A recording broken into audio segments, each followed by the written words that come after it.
Yes. Good. What about you? Good. You managed to put out the fire or attend to it. Yes.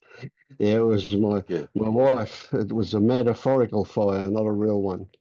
Mm. Right. Yeah. You said in the email. Yeah. Okay. Good. Yeah. Yeah, we're away on holidays at the moment, and she's being a bit possessive of time. Okay. Yeah. I think you mentioned it. Are you at your sister's or some relation, or is it Yeah, hers? yeah, cousins. Cousin. Yeah, that's right. Yeah, yeah. Yeah. Yeah, because the conversation was about grieving and sadness and stuff, wasn't it? The last Mm, mm, meeting or so. Yeah. yeah. Yeah. And she left for a funeral, and then she had something else on, so she hasn't been back. She left us here by herself. All That's right. Okay. okay, which is okay. Yeah. Yeah, yeah, Mm. yeah. But yeah, I wanted to mention that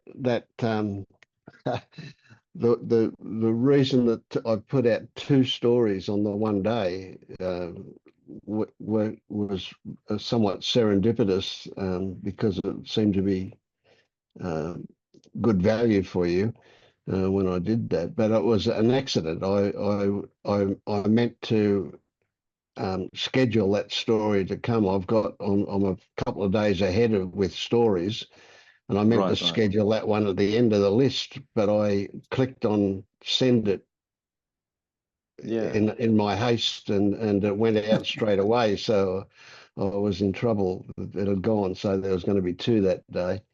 But yeah, yeah. I like the way that they've gradually, it seems the stories have, they haven't morphed. I mean, the content points in the same sort of way, but it's got these steps, which you don't see that much of because you get there are no steps and all that shit. But I actually sent, I think he signed up Substack to a friend who runs, I think, what are they called? The groups he runs are to do with authentic relationships, a circling, you know. yeah, yeah, yeah. And he likes steps. He just does. It's the way he is, you know. I think a lot of people Mm, do. And he thought this is great. He just really told me, you know. And the girl woman who sent the comment that I sent you, I don't know if she'll come or not, but it did. You know, she rarely says stuff like that because she's quite a hard line Course in Miracles student. But I mm, can see crossovers if I look, particularly with the early workbook, which has got things like nothing I see means anything. I've given meaning to everything I see. You know, mm. it's got a lot about meaning and perception, so she kind of gets it. Yeah, But I good. think Yeah, yeah. with that sort of thing that I can't do anymore is the add-on story, like the creation myth of we came here because we felt guilty because we separated from God, and we made all of this and all that. I can't go there. No, no. It's just it's a kind of an add-on that doesn't really. I can't know that at all. It doesn't make any sense anymore. It never really did, but I used to say it did to join in. I must admit, Mm. feel that I belonged for sure. Yeah, yeah. It's an interesting one.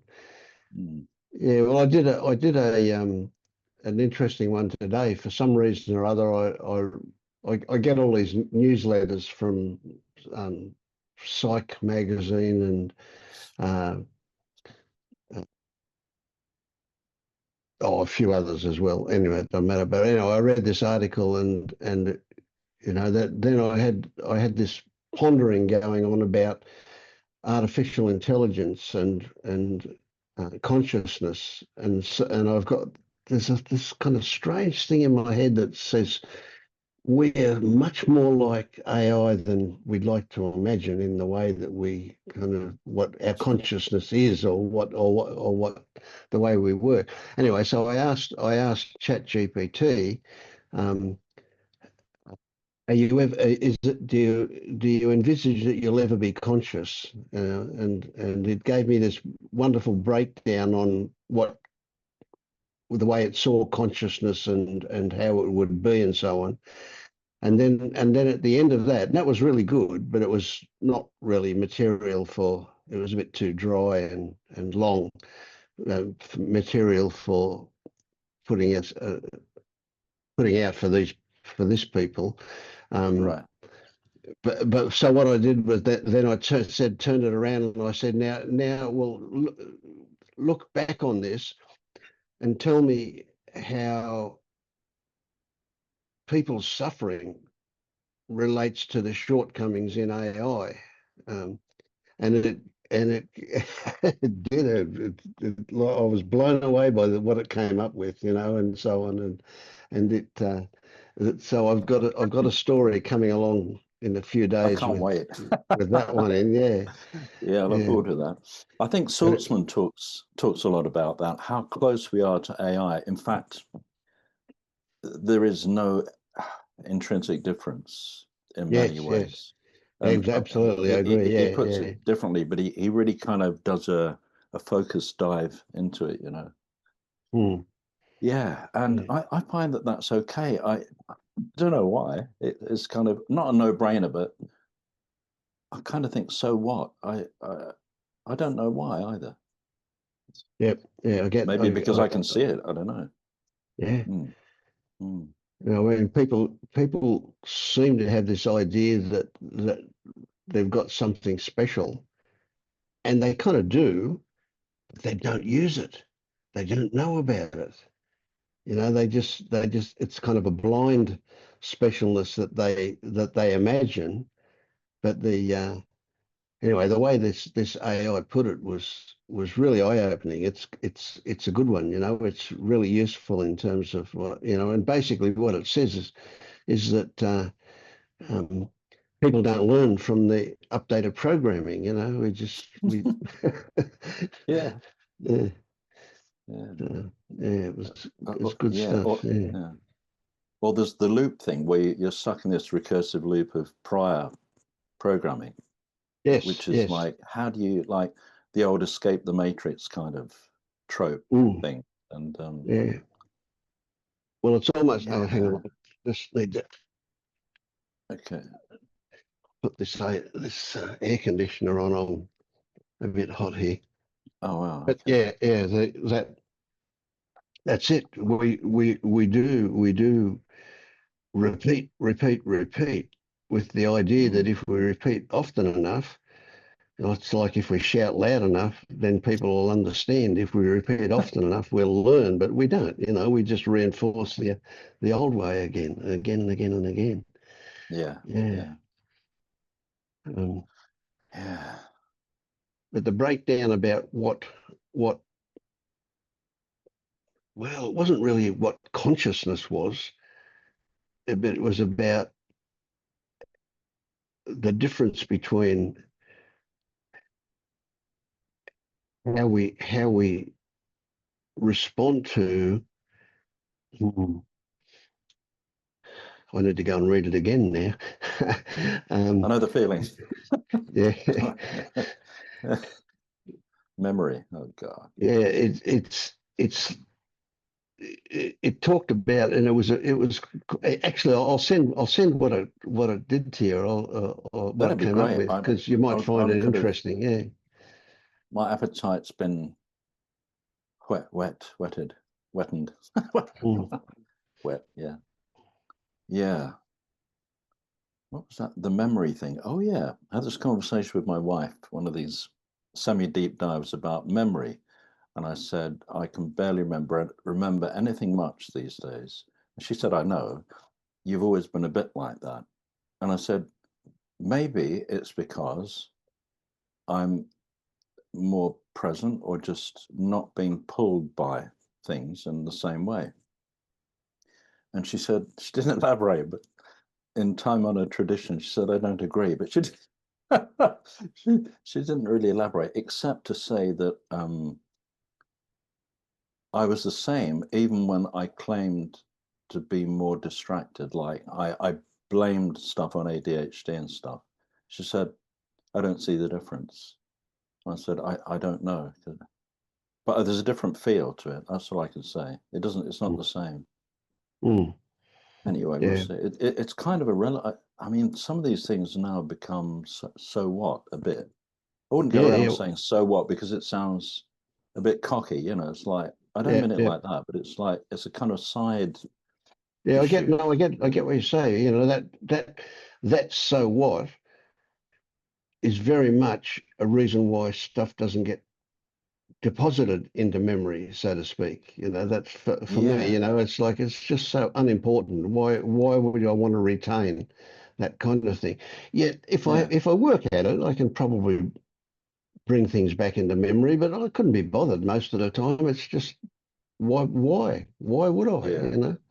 Yeah. I think that I was sorry I'm interrupting. The thing that you mentioned about the memory palace, which I tried before and it was quite good, but then left it. And I was thinking about its use of even though those steps you delineated are really simple, uh, I would find it handy, I think, to employ the memory palace just initially, so they're Mm. getting kind of anchored. So I'm going to try that. I mean, I Yeah. could Yeah. keep referring to my phone notes and stuff, but for some reason, I think for the initial, I don't know what the word is, embedding, that Mm. might be useful for me anyway. Yeah. Yeah. But Yeah. other stuff like, you know, my wife said again, can you remember changing Gloria, that's our firstborn's nappies? And I said vaguely, and stuff like that. And she said, "Oh, can't you?" I said, "No, but it's not personal. It's not. I just can't. It's very vague." But anyway, Mm. yeah, it's Also, all right. there's the recognition that when we um, let's say call on the memory, right? There's no complete movie that we bring to the foreground. What No, we do is we there are different aspects to a memory, and they might include some of the senses, and we'll pull those from different parts of the brain and put them together and create a story. And so it's a creation. Every memory is a creation, and it's yeah, not. It's yeah, there's nothing really at all connects it to the original other than the idea that it's the original. But so we pull it together now. So if you pull together um, really think about it and really put a lot of effort into remembering, changing your child's nappy, 20, 30, 40 years ago, um, you could probably end up creating a story about that. And then you can call it a memory, but who knows whether it was the way things were then or not. There might be yeah, some of the furniture or some of the other conditions that you can kind of pull in, but God knows where they come from. yeah. And it's you wouldn't remember it unless she said, "Did you remember it?" or something else triggered that memory. So memories Yeah, require triggering. They're yeah, not something we can just decide to pull out and bring up into the present. There's got to be yeah. a reason Yeah. why that happens. Yeah. Usually, I just get not even a vignette, but a still, a snapshot, and after a while, I looked and I thought, yeah, I can, and I kind of sense myself pulling over the two sticky tabs on the nappy, and yeah, Mm. and but even that was like very vague. It was just a sense, you know, but that Yeah. was all. Yeah, Did you have disposable nappies back in those days? But when my we did. kids were We kids, we they were cloth the nappies. Yeah. toweling, the terry towel or Yeah. whatever it is. Yeah, yeah. We Yeah. had both, partly because we were into the whole natural birth stuff and all that, and so initially we had the terry towels, the Yeah. toweling Yeah. stuff, Yeah. Yeah. and Which were a lot of the bloody pin. work to wash and Well, carry that's on. why we that's why we gave up on that. Yeah. We stopped being purist and just thought, fuck it, let's get some Yeah. adhesive ones. You know, yeah, really, yeah, Yeah. yeah. But yeah, they were around. But yeah, we had the whole water birth and all that Right. Yeah. malarkey. The first one, Yeah. the other two, not. Yeah, Yeah. Yeah. We went a bit through a bit of that stuff as well. yeah. Yeah. It's like I said once. It'd be hard. It'd be easy to say what didn't you do in the sort of woo. I guess woo woo land. You know. I've done plenty. Yeah. Anyway, Storyland. Yeah.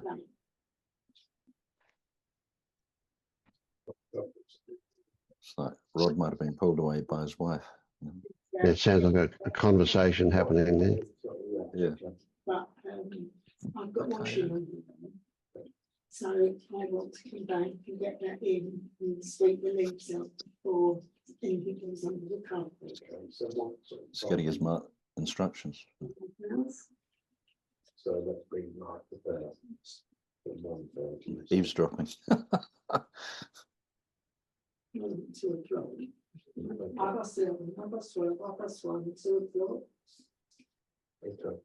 I'm sorry, my appointment's at 11:30. I'm leaving them. Okay. That's So, all I'm doing. But, I won't call you back to Yeah, but if Darren's back, I mean, he's taking the big chair.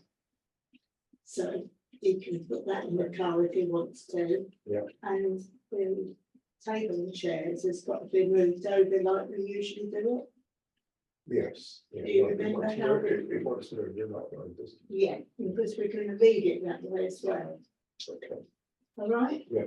Okay, just so it's been singing from the same hymn sheet. So it's more or less like it's going to go to the edge of the thing so that the chairs can go Round it. round it, but they've got to open up a bit on that side so that they don't go in the grass. Yes. Yeah. It doesn't go in grass, so the cover for it is in the summer house. Up the top, Yeah. Okay. on the left, I think. It's up the top anyway, in the summer house. Right. Okay. Right? Yeah.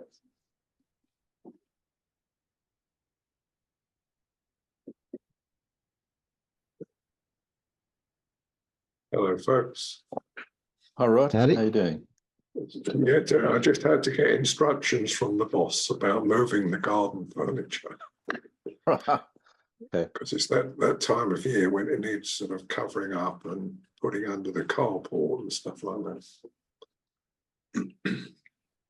But she's gone to the hairdressers, you see. So anyway, there we go. I only wish I had enough hair.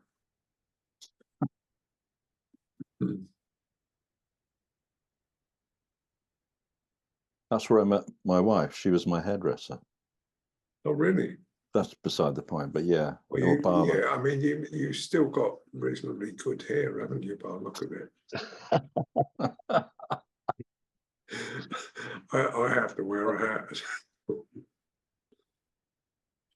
Yeah, I guess so. I don't know. Yeah, I haven't really thought about it. I used to hate having wavy hair when I was a kid. I just wanted straight blonde hair.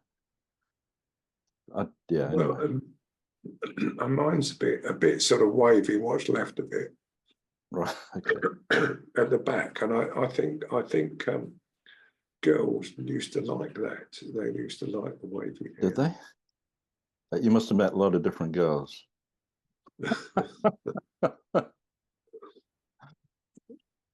Yeah. That wasn't the ace up my sleeve. I don't even know if I had any cards up my sleeve, but that wasn't one of them. Well, I did have one advantage in my sort of youth.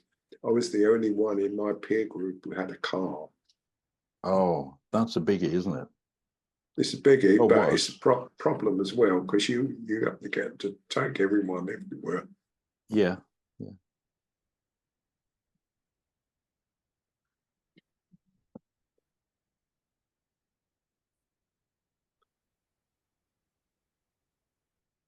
Okay, that one's sent to Tim.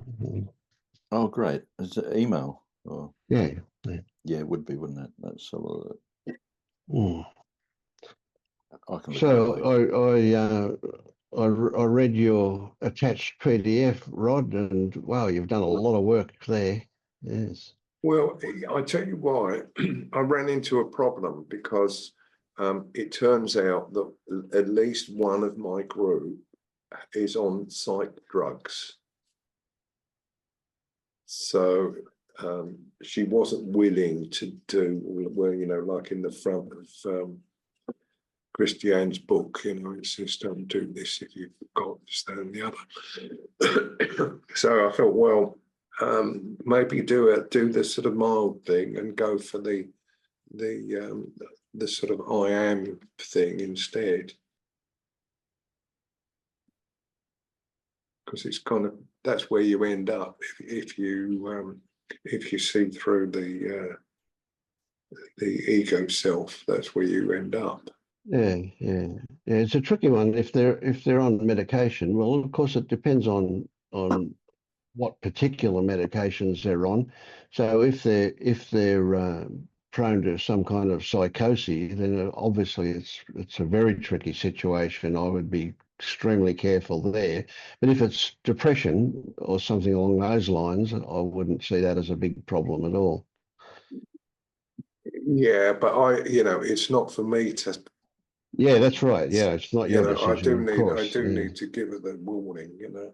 Mm. And we got another one who may. I know that she had a very troubled childhood, but I don't know whether she's on any drugs, because she has sort of shared that with me before now. Mm. But anyway, we'll see how it goes. But Yeah, I've had good reports from, like, two of them are working on the book. Well, actually, four of them, but I've only heard from two of them. They seem to be doing quite well, actually. Yeah, sure. Yeah, feel free to invite any of them to these meetings anyway, if that seems appropriate. Well, I would love to, except that pretty much all of my group are technophobes. Yeah, that can be an issue if they've never used Zoom before or whatever. Yeah. Well, I have, I've run Zoom meetings for all through lockdown. I was doing Zoom meetings. All right. Okay. But I had a different bunch of people then, although actually at least sort of two of them are the same. But those are, somehow they managed to do it. One of them is a total technophobe. He doesn't really know. Well, no, actually, I've got two total technophobes who don't even use mobile phones. Yeah, that makes it hard, doesn't it? It does. How can you live like that? That's right. Yeah. Yeah. Yeah, they're dwindling the numbers of people like that, I guess. But Yes. Yeah. they still exist and will until they die, I guess. Yeah.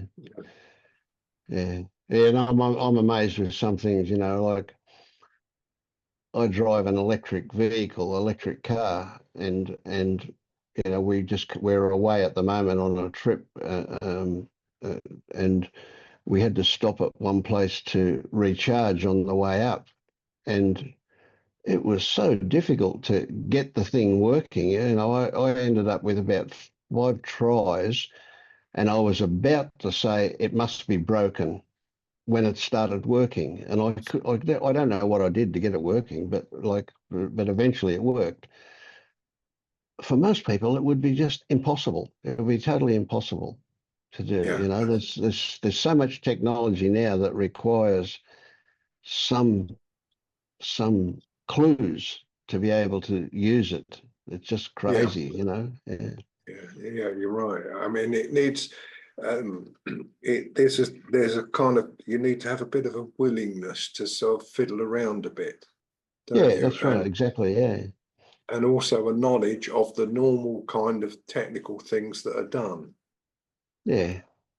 And probably the most, if you're willing to do that and have that bit of knowledge, then you're probably okay for most things. But there are other problems. If you ever tried downloading a software update for your car or something, I mean, that can be horrendous. Anyway, just to get back to that, why I'd done that, the thing that I did in that handout, it was because I had to introduce them to like the I am sense, big, you know, the big self. And I thought, how can I you know, explain the two in relation to one another? And I ended up with that sort of like concentric circles thing. Mm. The loop. Did it? I mean, as a matter of interest, is there any of the stuff that I did there strike you as sort of debatable or off the wall completely? No, no. I did get the feeling at one stage that you were giving them a lot to do. There was all of those different people to follow and so on. That there was a lot. It was kind of a bit of an overload, I thought. Yeah. But of course, The, that's going to depend on how you instruct them to go about that. You know, I mean, some people are going to want to do everything at once, and then it'll be too much. You know, if they work through it one at a time, it's a different story. But any one of those things you offered could be a path into this stuff. Yeah. Hi, Jeremy. yeah. Right. The reason that there's all that because there's all that sort of meditation stuff and all that later on in the thing, but that's kind of left over from when we were a meditation group, All right. Yes. Yeah. right? Yeah. So and there's still people doing meditation and want to try different meditation, so I left it there. So it's usually well now for the last two meetings I'm only altering the new stuff for the first sort of I don't know 6-7 slides, something like that. Right. Yep. Yeah. Yeah. Yeah, there's so many paths into this thing that it can be difficult. You know, I mean, one path might suit one person and a different path might suit another person, but it really all comes down to much the same kind of thing in the end. It's all got to do with identification, hasn't it? It does, yeah, yeah. I mean, it's interesting that the sort of becoming what I might call the awareness path, you know, the I am sense and all that, is really very mainstream now. I don't know if you kind of keep an eye on what's going on, but there's just so many people who are I doing at don't, least. but yes, yeah. You know, because send my stuff out through Substack. Um, and what I've taken to do is every time somebody follows me, I just automatically follow them back and see what happens, what transpires. But I don't spend much time looking at their stuff. But there's an amazing amount of stuff that's relevant to this turning up. It's lots and lots of people, and I imagine YouTube is full of people who are going on about this kind of stuff. Yeah, yeah. Yeah. It is. I mean, it's kind of pretty mainstream in psychology as well. You know, with Oh yeah. IFS and ACT and a few others. Yeah. Yeah. Well, one would hope. Yeah. Yeah. I suspect that a lot of psychologists are still a bit old school, and you know, their intent is something a bit different to what we're looking at here. Yeah, we were trying to fix up the ego, Yeah, yeah, yeah. send it in for repair. Hmm. How are you, Jeremy? I'm doing well. I'm at the I've been seeing your Substack posts come through, and it's kept me reminded of the groups that you've got. And I know, gosh, it's probably been a year. Yeah, it's been a while. Yeah. And I woke up. I think I'm at the part of the season where it's winter. I go to bed early, which means I wake up super early, and I would sat down at my desk. I was gonna do some learning. I was like, wait a second. I think Vince's call is right about now. I should just hop in and hang out for a while. Good stuff. Yeah. I would I probably I think I'd be lying if I didn't say that there weren't certain things about um, my experience that I feel like I've had. I don't know if I have. Well, I guess I kind of know. Like I was about to say, I don't know if I've had like some sort of regression back towards more identification, or if I've just had I've sort of been at this plateau for so long that it there's something about it that like I have this belief that there's more. There's more for me to chip away, peel back the layers. Um, so I think there was also a bit of something doubting and yearning for an experience again that made me feel like I was still or continuing to wake up from it. I don't know. I Mm. think there's a handful of reasons why I ended up showing up today, and it's not an accident. Mm. So when you know, so like I also, uh, if I think about it, go, of course there's more. You know, like it's like it seems like a ridiculous idea to imagine that there's no more, that I'm at some point of completion or something ridiculous like that. But I'm not at all concerned about it. It doesn't it doesn't. It's that more is not a reflection of something missing. Hmm. But I rather imagine that when you say that you're actually you are saying that there's something that should be there, or, or I almost, something. it might be the opposite. There's been some moments of stress and conflict Okay, and yeah, some work relationships lately that haven't been what I prefer them to be. And I think that when I experience those, um, I get sucked into the stress and the identification and the I'm they're attacking me or I'm not good enough or like, and so then when I get a little distance from that, I was like, oh, there's I'm yeah. getting caught up. I'm getting caught up uh in that something there's something in me that can be hurt. There's something in me that can Mm, be skilled and good and needs to be better. yeah. And What eh, about this? What about yeah, when they're attacking you? There's some part of you that says that's justified.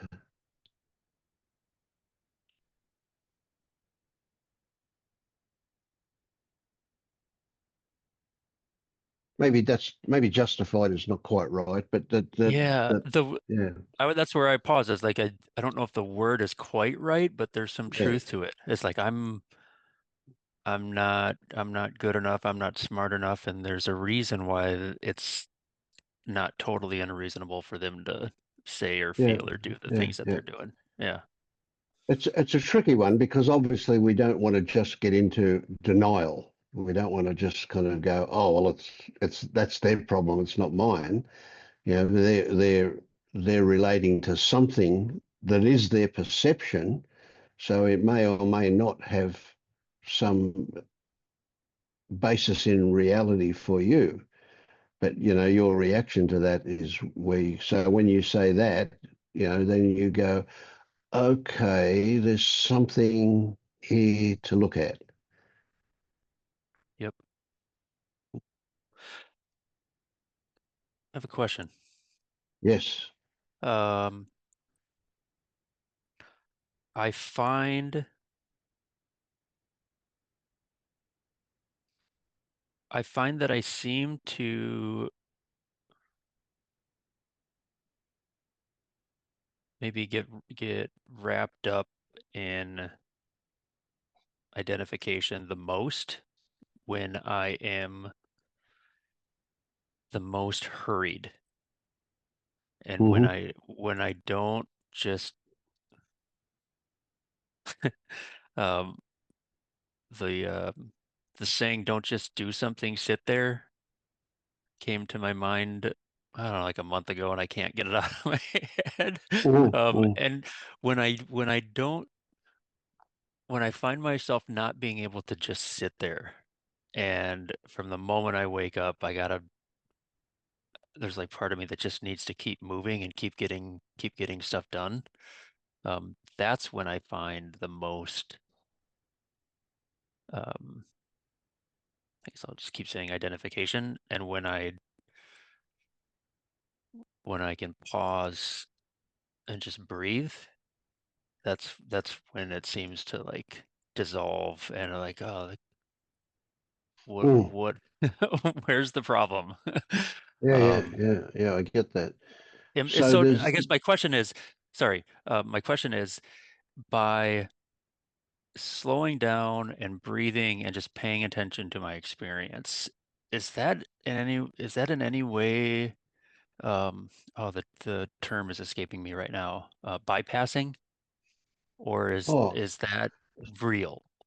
Like, where I feel like I'm tricking myself into thinking that I'm more, um I'll just stop there. I feel like I'm gonna yeah, yeah, ramble. yeah. I You've hear got enough to you. chew Yeah, on. I get that. Yeah, and of course, so the way what's getting triggered here is that we're talking about things at a really subtle level here. You know, this is not beginner stuff. We're talking about whatever. So the question about bypassing is like it would always be, in my mind, a logical conclusion that makes you feel better. And that's not what I'm hearing from you about that. What I'm hearing from you is that there's an inclination to be busy, to almost to hurry up, to go faster, um, and that what you're discovering, what you've discovered, is that if you slow down, if the idea of you slowing down, of taking a breath, comes, then that takes away that gets rid of that. Well, I don't Yeah. see that as bypassing. No, it's Okay. not. Right? It's behavior that's causing it, right? But included with the behavior is attitude, or is your connection to it, the stories that are about it, and so on. No, so what I would say is where to look would be at the inclination to get busy, to hurry up. Is that could be bypassing rather than fixing that, so to speak. You know, the idea that we're getting busy is usually a way of distracting ourselves from what's actually there. Right. I want to try to make sure that I'm understanding what you're saying in terms of like how it would show up in a moment. Um, I sit down at my desk to do some work during a work day, and I'm feeling this, push, this energy, this need to move quickly. Let's go. We got to get stuff done. Um, that there's likely something in that moment of experience that I that I'm trying to distract myself from. Yes. Yeah. And I think this is why when I say if I just slow down and breathe and pay attention, I find that there's nothing in that Yes, experience that I can't very easily handle. that's Nothing, right. nothing Yes, is yeah, that's too painful. Um, yeah. So and go ahead. I would see this as your nervous system catching up with what you know. And so you know that if you just pause and take a breath, that you get in touch with this, whatever this is, and that what you were spontaneously or unconsciously trying to distract from is empty. It's not there. There's nothing there. But what triggered the idea, what triggered the impulse to get busy and go kind of thing is just old habit stuff. I mean, Yep. if you were to go with that and get busy and go flat out with stuff, you're probably not going to achieve as much as if you are relaxed and go at it in a slow, methodical way. Yep. You'll probably achieve more that way. So what I'm saying The is there doesn't have to be something there that triggers this idea of this need to be busy. And that's why when the idea comes to you that you just can just take a breath and relax into it and you just find nothing there. That's definitely not bypassing. It's the impulse to get busy and rush. That's the bypassing thing. it's the opposite. Mm. Yeah, that I think there are stories and beliefs that if I a lot of it comes around with deadlines. Like if Yeah. I hear a Mm. deadline, I have had some, I mean, I feel a little bit, um, maybe not quite right about calling it trauma, but I've had some work, some work trauma where I've missed a deadline and there were very, uh, well, at the time I felt like it was terrible. Mm. Um, Mm.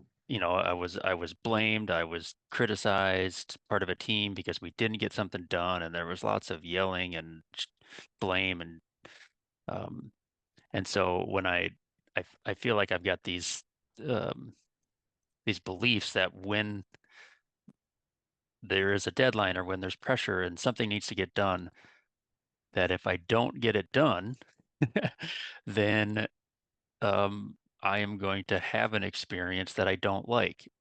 And then, but see, this is where if I just stop and Yeah, back myself exactly. away, Yeah. it's like all that's going to be, even if this were to happen down the road, all that's going to be is just some sensations that I would prefer not to have. Then Yeah. that's no big Yeah. deal. And so Yeah. what am Yeah. I? Yeah.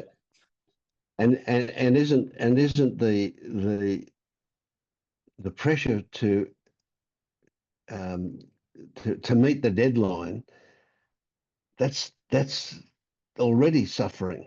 That's already Right, the thing, So it's not the idea of it's not what's going to happen when you don't meet the deadline. You're already experiencing that because you're mm, imagining that maybe I'm not going to meet the deadline.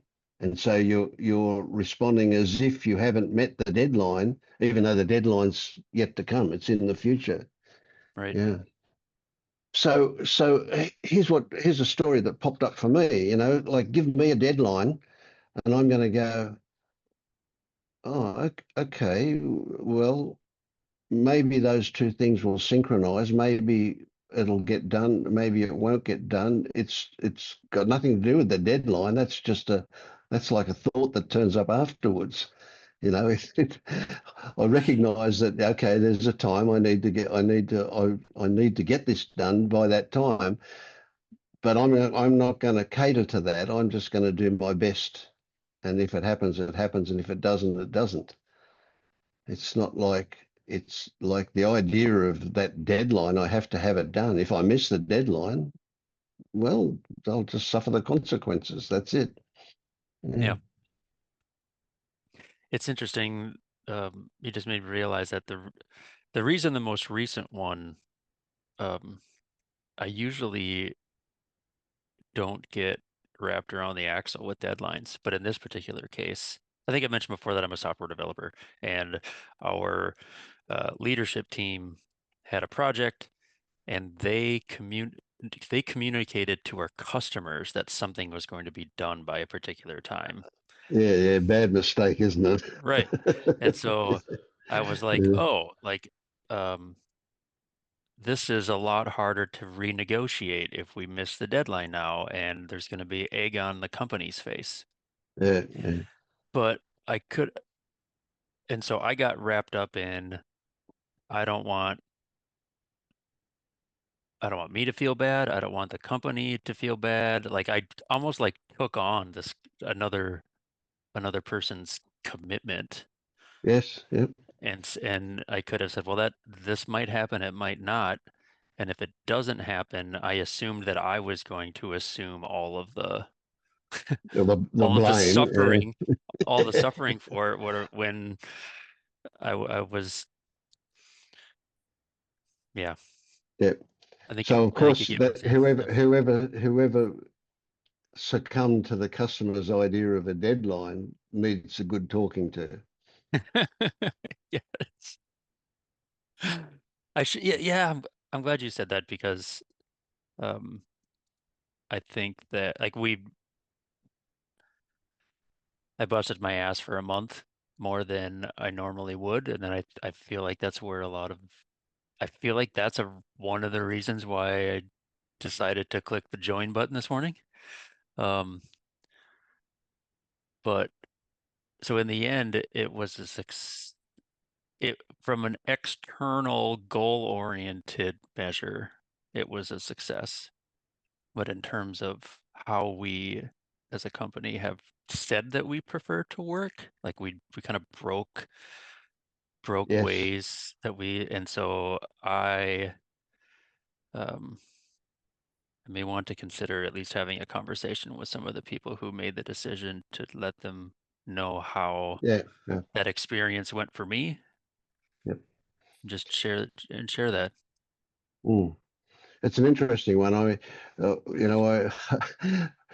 Watching movies on Netflix, American movies in particular, people will promise, oh, I promise I'll never let you get hurt. I promise these things. I promise, I promise, I promise. It goes on in all the time. And they're promising things that they absolutely have no control over whatsoever, you know. And it's a setup, isn't it? It's a setup for failure for sure, you know. But it seems to be a bit of a national feature, you know, that we promise all of these things. And the I'm reality, of laughing. course, is that if it were me and I gave you a deadline, then I would actually expect you to not give me the quality that you would give me if you were able to do it in your own time. I was laughing about the promise thing because years ago my wife would say things like, "You promise you'll be home by midnight?" I'm like, I can't actually like it was almost like I take a promise as a sacred vow. And I can't do that. I don't know if I mean I have every Yeah, intention, yeah, but that's right. And you can be straight about that. Oh, yeah, I intend to. I'll do my best, but that's as far as I can go. Yeah, yeah. Well, thank you. I found this helpful. great. Yeah. What's running around in this mind now is authenticity, being in touch with what's really going on for you. And if we're true to ourselves in that way, if we're authentic, then we don't make promises. You know, we just do our best.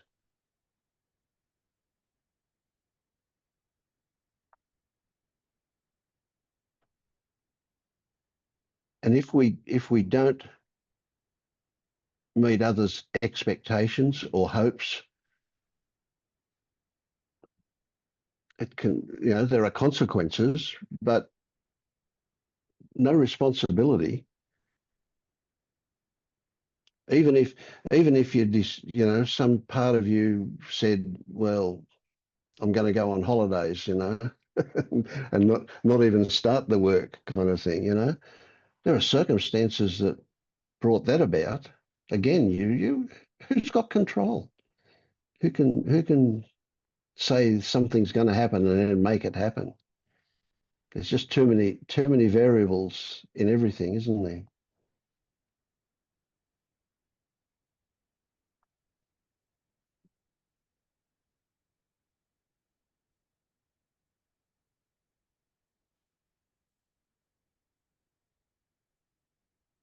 The word congruent has been floating around in this head for a little while recently, and the congruence between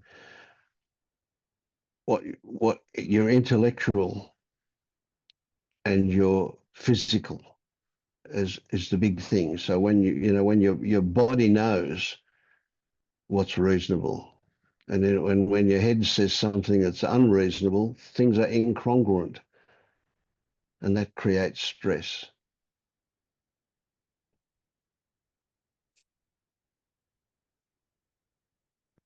I laugh because I think I've got a belief that if you were to judge one of those two as right or wrong in situations, that I find my mind being the one that is denying the reality of the moment and trying to convince my body that something else should be true or something else needs to happen because of some social pressure, or it's like I think it mostly shows up for me in terms of um, when my body says I need a nap or I need to sleep. My mind says it's 7:30. Why you can't go to bed this early? Or Yeah, yeah, it's 12:30 on a weekday. You need to be working. Like, yeah. and I've got flexibility in my work where I could go, take a little nap. But there's like this, oh, you don't want to be the type of person that has this sleep behavior. Like that's when my Mm, body's like, no, like I'm exhausted. I've gotten poor sleep yeah, and I need rest. yeah. We we're so pushed and pulled by what's acceptable and what's so-called normal and all of that. It makes it's quite tricky, isn't it? And if you cannot be influenced by that, or even just it can be there and you can ignore it, so to speak, not be obedient to it, you might discover that a 15-minute nap is huge. It's enough and it makes a big difference. Yeah. It's an interesting one. I know both Rod and Tim here will probably agree with me, but us old buggers, we can justify things like a midday nap quite easily, whereas you young buggers can't. I'm starting to approach the age where I feel like I can play that card without feeling any guilt about it. It's funny you I've been mentioned that. sorry, No, John Jeremy. go Yeah, ahead, Tim. Um, I've been a Napster. That was software. It was a software thing, wasn't it? if you're old enough to remember that. I've been napping for years, and I've really benefited. I've been through periods of sleeping very poorly. It's better now, but as a kind of test, I thought, is this a habit? One of the fetters, I don't know. Is it just a ritual or something? I I I didn't do it for a few days. I think, yeah, we were on holiday not long ago for about 3 days, and I was okay. But my preference would have been to have had a nap, but nothing happened. I didn't fall over in the street. You know, I didn't. I was reasonably as well as coherent as I apparently not in the degree that I Or normally am. as Whatever that. incoherent as you Yeah, normally yeah, are. more the latter, likely, yeah, by everyone else's account. Um, but yeah, it's very. I used to facilitate and practice yoga nidra, which is, a form of deep rest. It's been rebranded as stuff. And it really, I mean, they've done a fair amount of research on it, and it really is very beneficial for regulating the nervous system if it's done in a certain way, and that sort of thing, or any offshoot of that. It's a basic formula that just seems to work for a lot of people. Mm. Yeah, I'm a big fan of the nap. And I can play the age card now. I didn't have that before. What's your excuse? Oh, you just said. It's legit. Your excuse is actually legit, I would say. What do you think? Then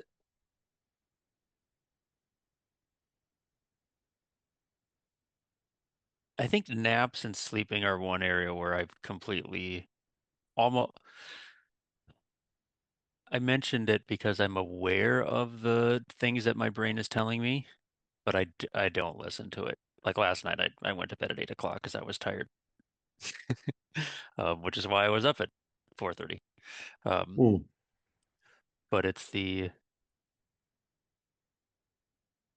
sorry, my brain just went to a different thing that you had reminded me of earlier, Vince, when you were talking about um, something, and that is that I several years ago, on a pretty regular basis, I would go to this retreat center here in Minnesota, um, where there's these like they call them hermitages. It's like this older Christian retreat center where it's like a silent retreat center. You go there by yourself. You don't talk to anybody. Um, uh, for however long you're staying there, they bring you little baskets of bread, fruit, and cheese, and that's what you eat. There's no schedule. You're not supposed to bring a book, even a book to read. It's just supposed to be between you and nature Yeah, or yeah. God or whatever it is. And um, I find that experience so freeing. And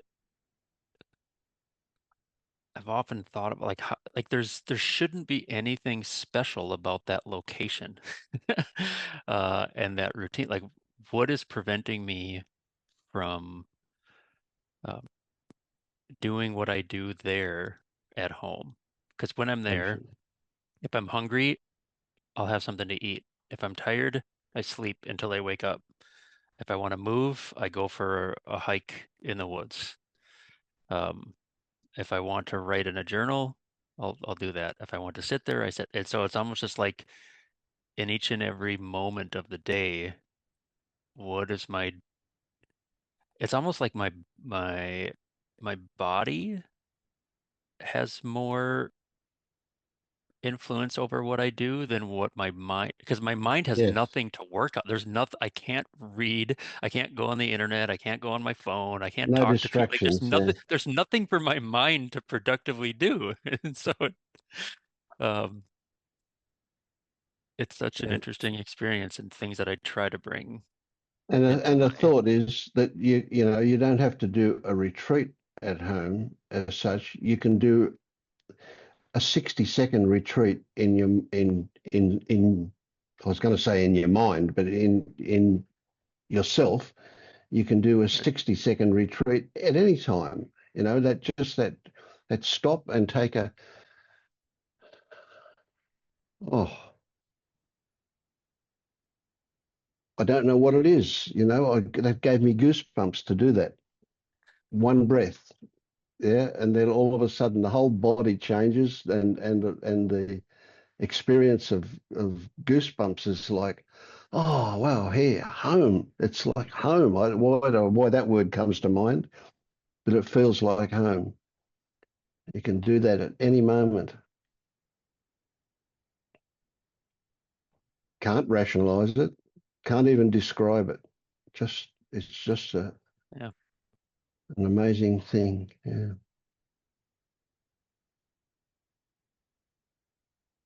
I love that. I love it because it reminds me of something that I feel like I forget.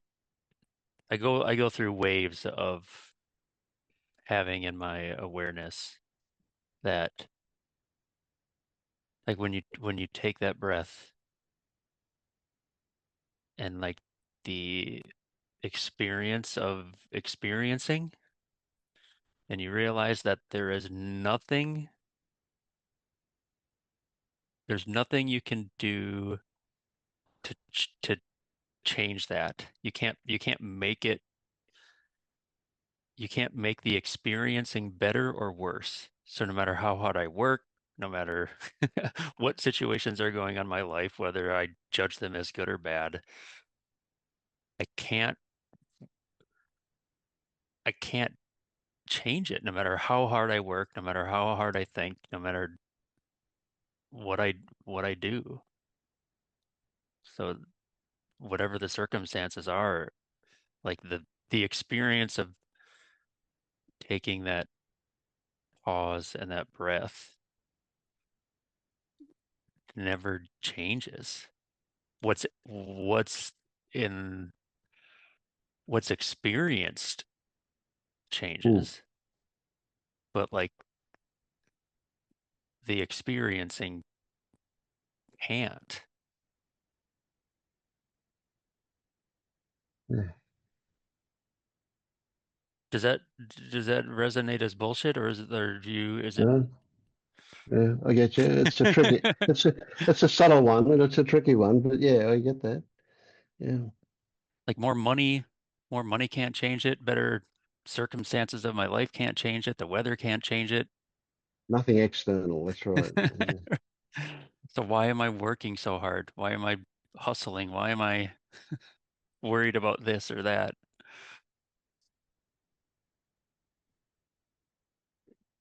Well, don't chase the why. We just Oh, right. recognize that. Yeah, there it is. That's what's happening.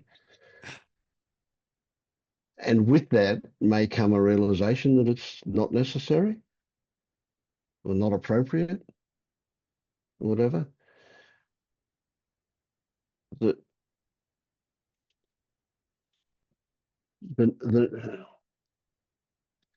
the freedom that comes with not knowing the oh, by Rod, that that it's I was talking to somebody I think today,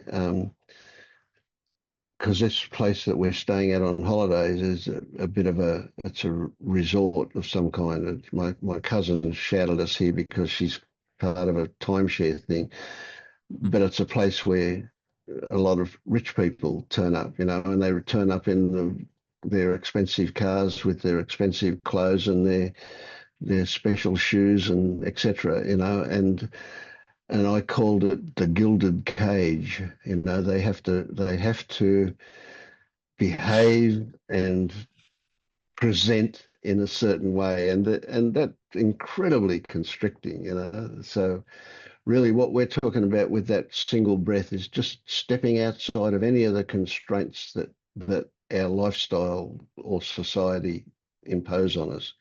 We just there is no cage there. There's no possibility of being pushed or pulled or anything because it's here. It's home. It's just that, and it's as fundamental as a breath. It's really got nothing to do with the breath, but it's that fundamental. Yeah. that was a bit of a waffle, but yeah. Yeah, I found the same thing, and I used to do some kind of I am practice, but then what happened was that, and that was kind of a bit rote. But then one day someone said, "What about just I?" There was something about just very gently saying "I" softly that just everything stops. I was doing it while you were talking about that, which is the same thing. And it's like it's a kind of magic. It's just like Yeah. nothing, nothing and everything, or whatever you want to call it. It's just Mm. it's this or thus, or you know, you Yeah. can't really think of a word. It is. It is. Yeah. Yeah. Pause and the gap. Yeah. Mm. Can't really be talked about it. Yeah. No. It's empty, but it's full. It's Yeah. That's yeah. it. Yeah. Yeah. Yeah.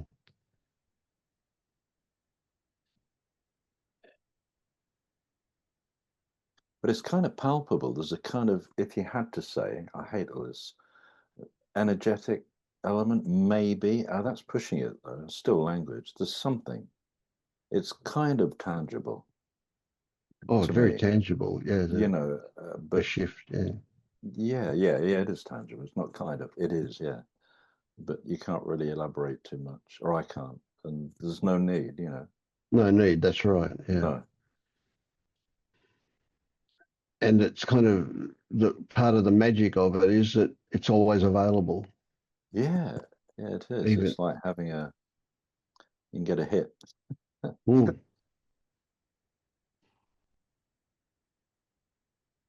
But, you know, when I was in my Advaita period, I thought that that was it. You know, that if I could be as that 24/7, that would be the end of the road. And it's kind of implied, and this is my old hobby horse, the Advaita. I'm not going to do that bashing thing, but everyone's where they're at. But the implied endpoint, you know, the arrival thing.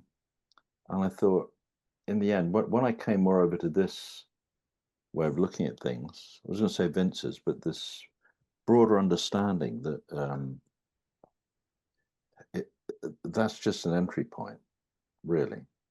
I mean, it really is. It's just the stopping seeking, and then you're left with the wake of your travels. You know, you're left with this residue that must be addressed and has, in this case, been bypassed by being stuck in this. Oh, this is it. And you can do the chat. You can adopt all the sort of lingo from that Advaita or Advaita like world, and you can go on forums and all these sort of platitudes coming up. Yes, we're all one. Yep. Okay. Yeah. You know, and it just becomes like it becomes like theatre actually. mm, It's like a production number. yeah. But anyway, but yeah, that was the.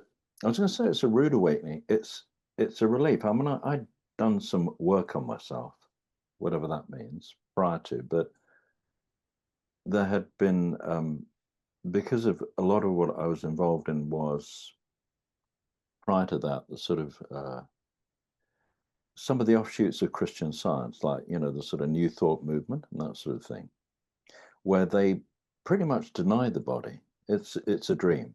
That this is all a dream, and certainly the body is. So um, any kind of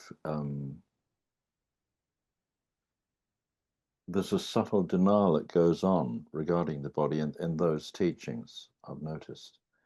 And I've seen people get really quite sick and still say, no, this is a dream. No, whilst you know, not quite being on chemo, but almost, you know, it's a weird one. You know, it's sometimes I don't know if it bothers me because I've seen some amazing healings. There was someone on the other night who was brought up in Christian Science, for example, and there have been some miraculous things happening that now I mean, then, sorry, I used to try and fathom out, there must be a reason. And some of these teachings give you a story about that. You know, a loving God does not permit sickness, so you're not aligned with that loving God if you get sick, and that sort of, how cruel that can be. Mm. Mm. There was a Byron Katie thing I listened to, where one of the participants had been involved deeply in that sort of teaching. And Byron Katie really went to town in a good way on that. And the participant said, "But it says in my book." Yeah, it says in a book. And what does it say? Oh, it says what I've just said. She says, "Can you absolutely know that it's true?" And then she just went, "Oh," she got it. She went, "Oh man, oh man." It was like a hallelujah moment, you know, that she'd been duping herself. Yep. And she just sat down, you know. So like a big wow. Where was I going with all this? Into my past. Yeah, so I just put those things that I've witnessed, the healings, as just part of the mystery. They're miraculous, and sometimes it happens, sometimes it doesn't. But then I say, could I be at peace with myself if I felt really ill, you know, and not have any story going on of blame, shame, which was quite a big one because that isn't supposed to happen. You, whoever that is doing something wrong. You got it wrong. And that is contingent with that whole way, contingent with too, goes along with that whole story. And that was the worst bit, actually, was letting go of that. No, you're not cutting it, you're not doing it right, something's wrong. What a weight off the shoulders to come to just this. I mean, yeah, that's a big one. You know, this is like, yeah, anyway, enough said. Yeah.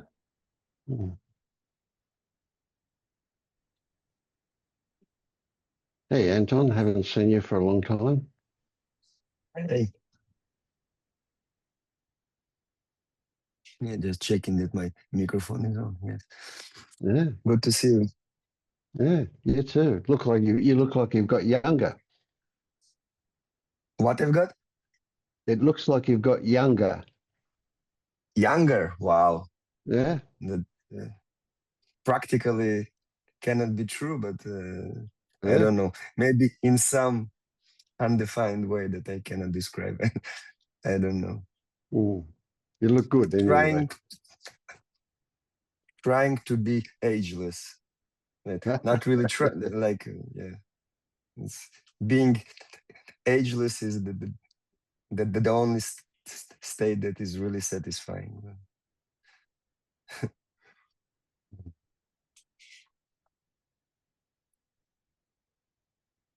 Good to see you.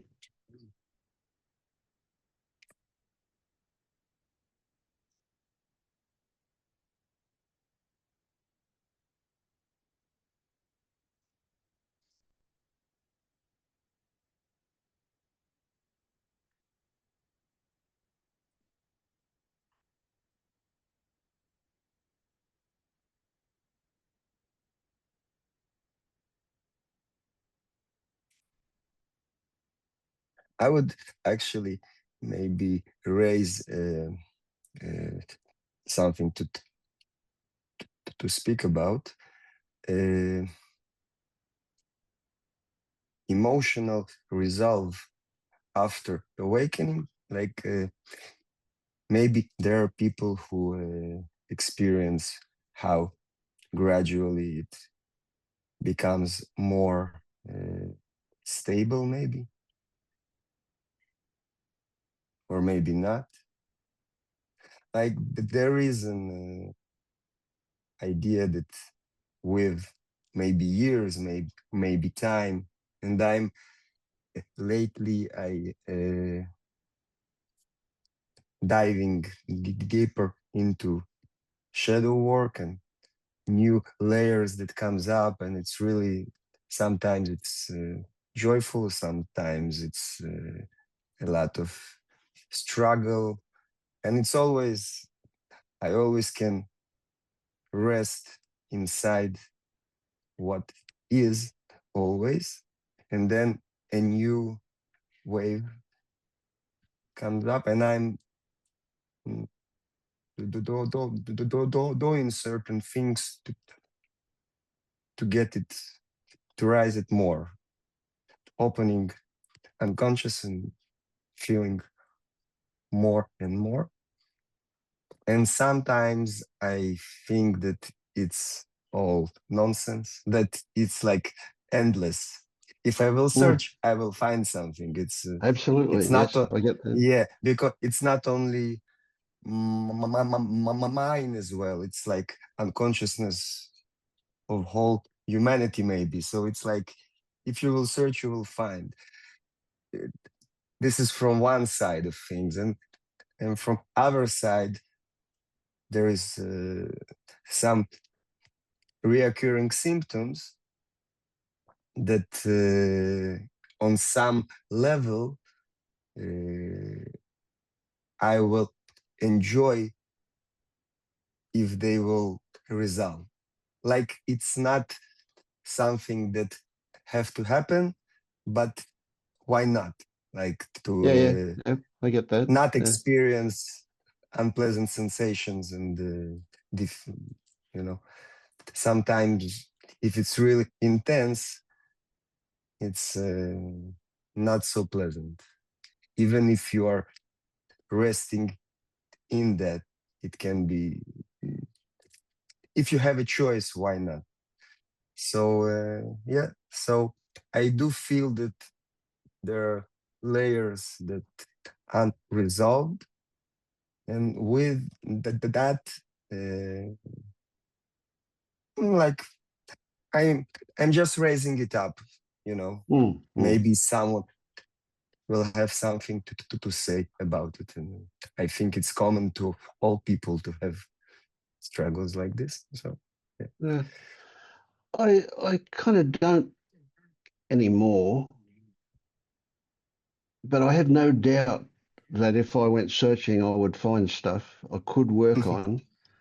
But I have no interest or no desire, or there is no impulse to find it or work on anything. If stuff turns up, it turns up, and usually it's pretty quickly gone.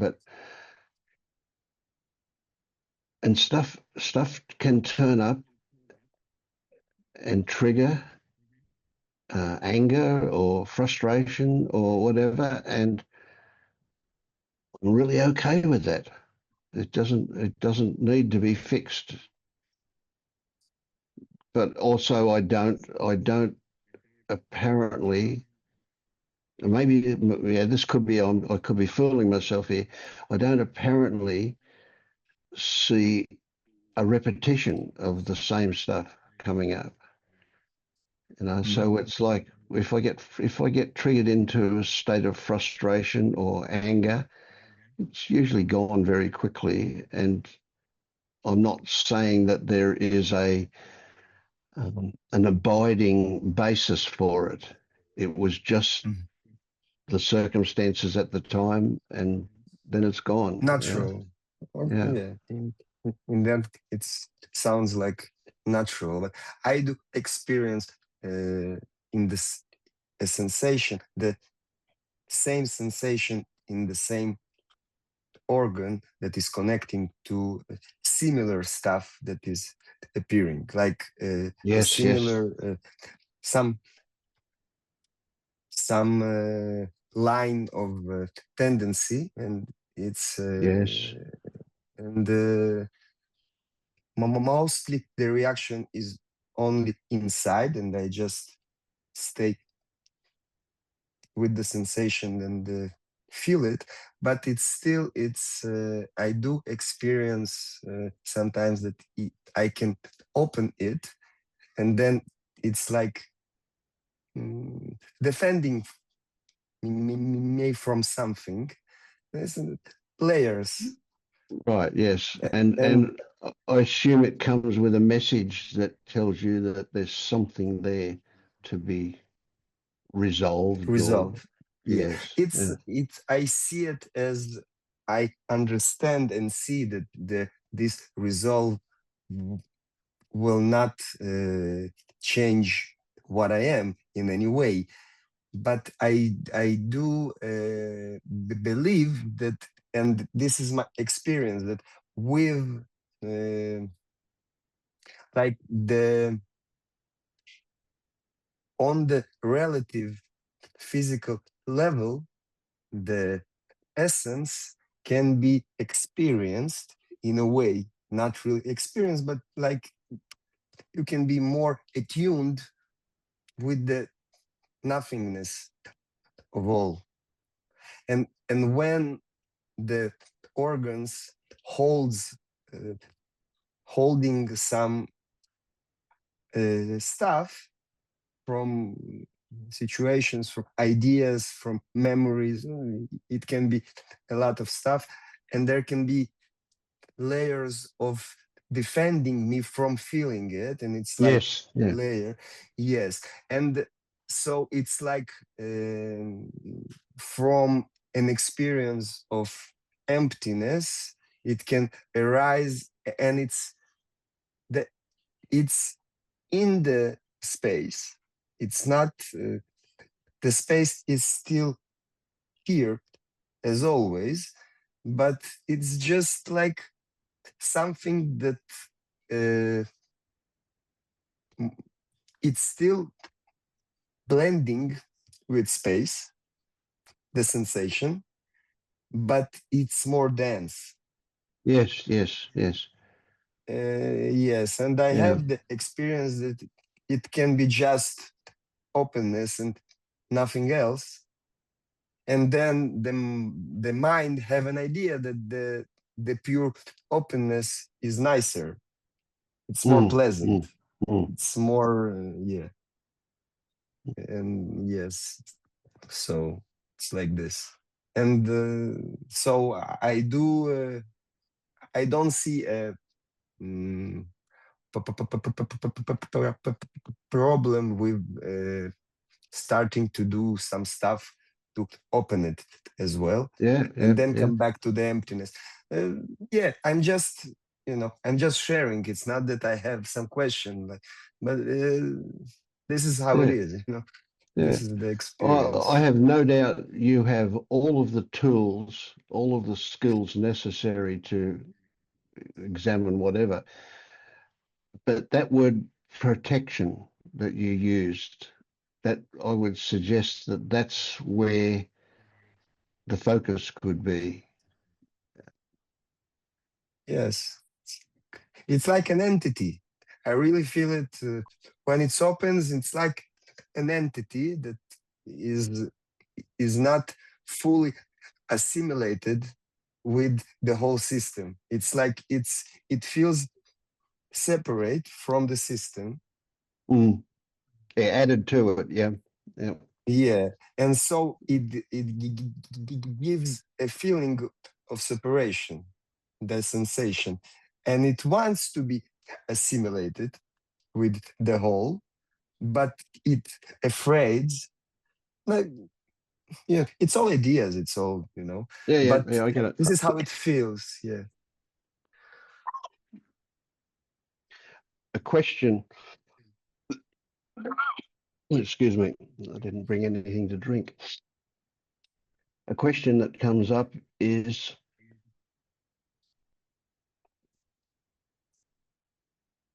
and I just forgot what the question was. um,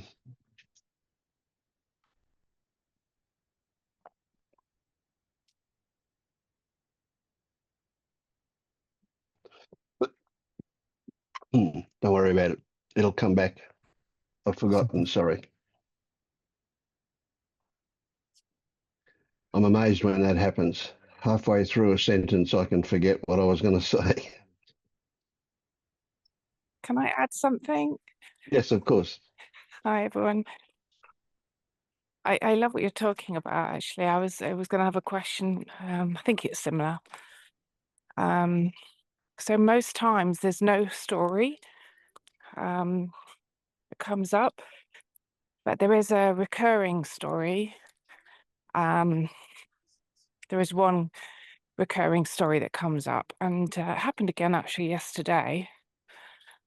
And it was around being alone in the world, like in the galaxy, in here. Each time it's really different. I'm just going to stand for a minute. Yeah, it was full of story. It was full of separation.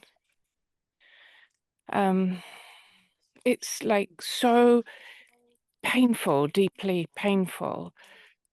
But each time it comes, there's a recognition that of transience. There's something about this that is, so although it's viscerally and mentally painful, there's something that's just knows that this is passing. And what I don't know, each time it's quite different.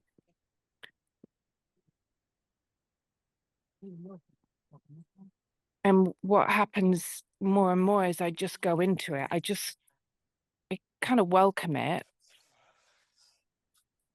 But there's a subtle story that if I welcome it and if I stay with it, I'll be okay, if that makes sense. But then I saw that yesterday too. So I literally just got on the ground again and just sobbed and just whatever needs to happen needs to happen. Yeah, so I suppose the question is around this kind of recurring. It feels quite foundational. Feels quite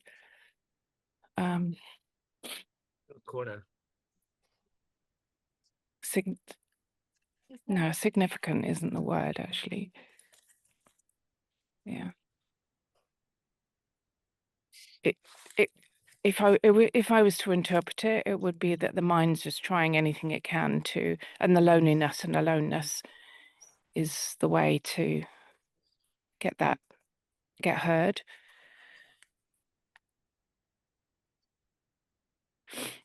Yeah, I suppose, why does it keep coming back? Yeah, okay. So that just triggered my memory, and I remembered what I forgot, what I was going to ask Anton, and it's the same question for you. So I'll ask this for both of you.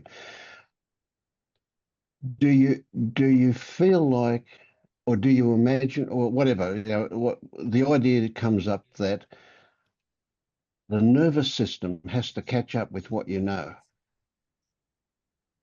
And some of this stuff is just the nervous system doing what it's always done. And when it gets here, we know what to do with it because we've actually worked through it already. It's already done. But it's going to keep on coming back until the body knows what the mind knows. Yeah. I did So, look at the sensations, but the story was so strong this time, and it's usually the other way around. Usually I can feel the body really easily and there's no stories. Yeah. Sorry, Vince. Did I interrupt you? That's fine. So when you give it not credibility, when you give weight to the story, does that seem to you like it's revealing something to you that needs to be worked on? Or do you just wait it out? If it was just the body, you would go, I'll just wait it out. It'll align by itself. Yeah. I think so. So the story is I am totally alone. Who's not? Who's not? Who's not totally alone? Nobody. Everybody in Uh, the world is totally Yeah, it's alone what, from one yeah, perspective, aren't they? Yeah. yeah, yeah. And I see that. I see through the story. I know that none of it is actually logical, but there's some stickiness in between the maybe the nervous system and the Yeah, yeah. So it's a bit yeah, that says this should be different. And yes, that shouts out, that's saying that there's a belief that things are happening at a story level, not a bodily level. yeah, So even though it's weird, a bit weird what I just said, because at the same time you know that everybody is alone, everybody got born alone, lives alone, and dies alone. That's the way it is from that perspective.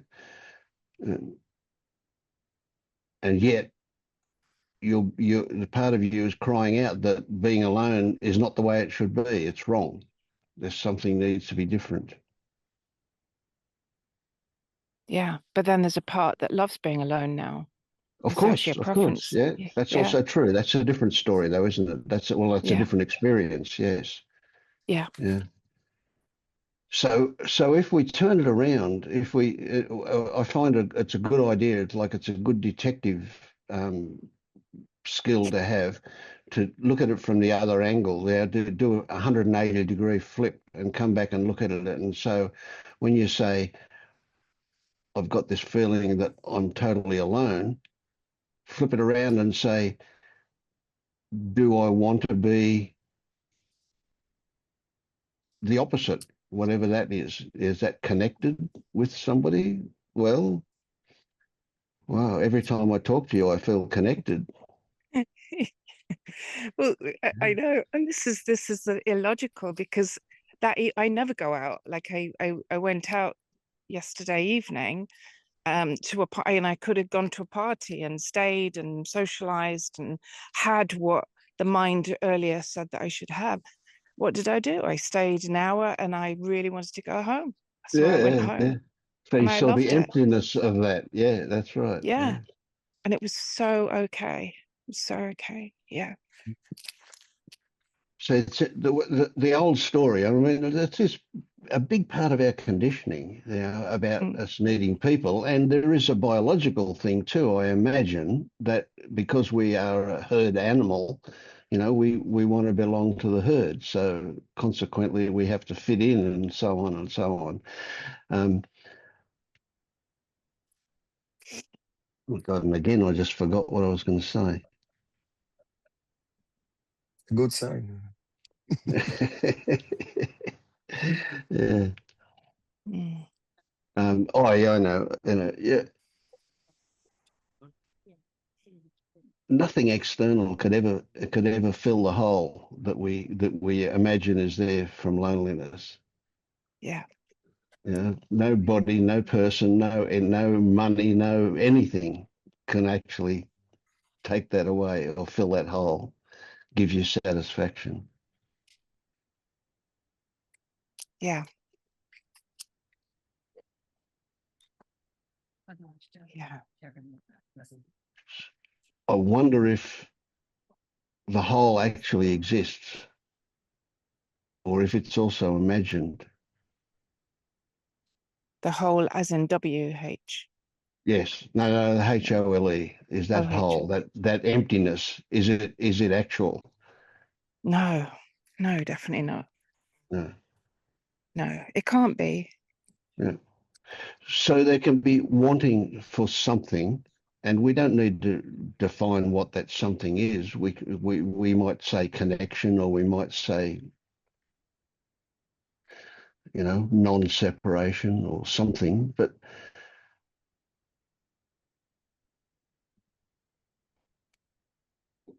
maybe what's appropriate is to become familiar with the whole and the emptiness in a way that it transforms, just because we're not fighting it, or we're Mm. not, there's no conflict about it. Yeah. That's how it felt yesterday. It felt like it went in kind of a circular motion, like that whole HOLE to so full, but yeah, it wasn't one or the other. Yeah, if that makes sense. I've seen that more and more, like there's no one way or the other in any situation.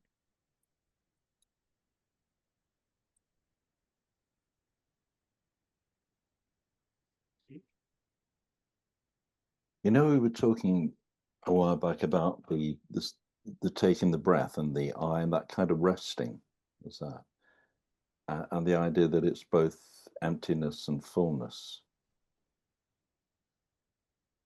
When I feel, for me, that's like a completion. You know, when, like, I don't know if you're into music, but you get a musical cadence, and usually the preceding chord to the last one will invite you. It's kind of telling you, right, this is about to, this is going somewhere.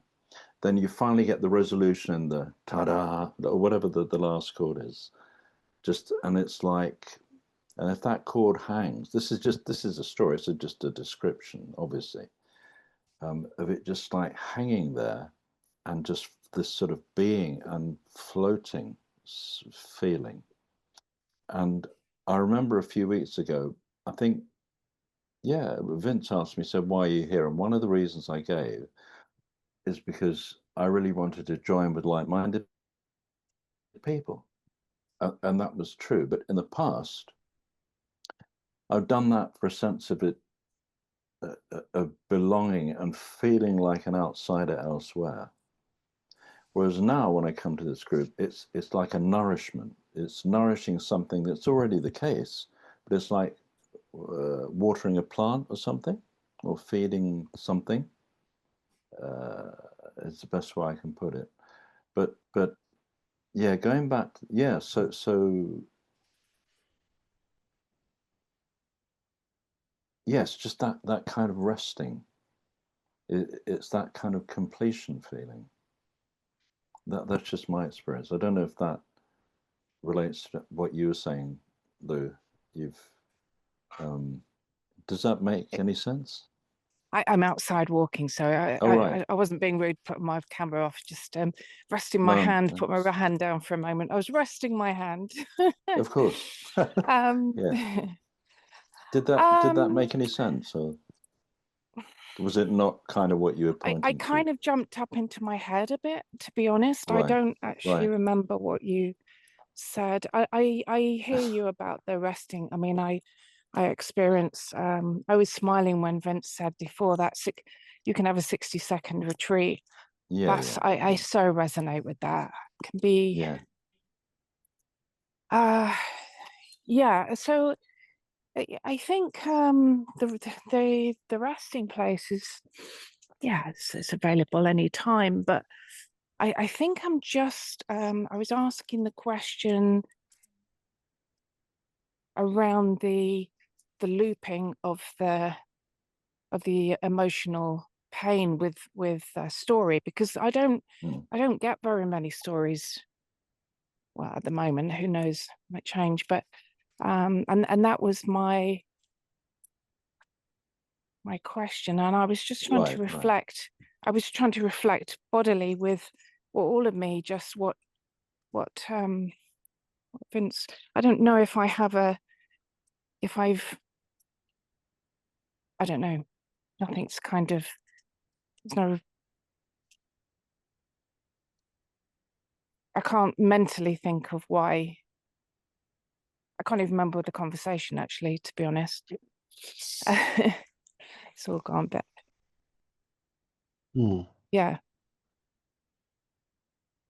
I think I'm just in my, I just feel like I'm mentally looping some stuff now. Yeah. Okay. I may have missed your point. I'm not sure. What it's brought up for me is that that's part of my story, is that I sometimes don't quite get what people are saying, and I pipe up, and Okay. Yeah, which is good for me to notice that. That's what I'm Yeah. I'm just sharing what I'm noticing. So thank Nice. you. Well, Inadvertently, no, I that's appreciate happened. it, Tim. No, it's No. It's just you know, yeah. it's yeah. Thank you. I'm really aware that I was stood speaking to Vince. I was stood here, and I have this most beautiful view, and I can feel it. I can feel everything here. It's got like a hum and a buzz to it. I suppose that resting place. And then I can feel that my mind, I was listening to Anton, and then it brought back the story of yesterday.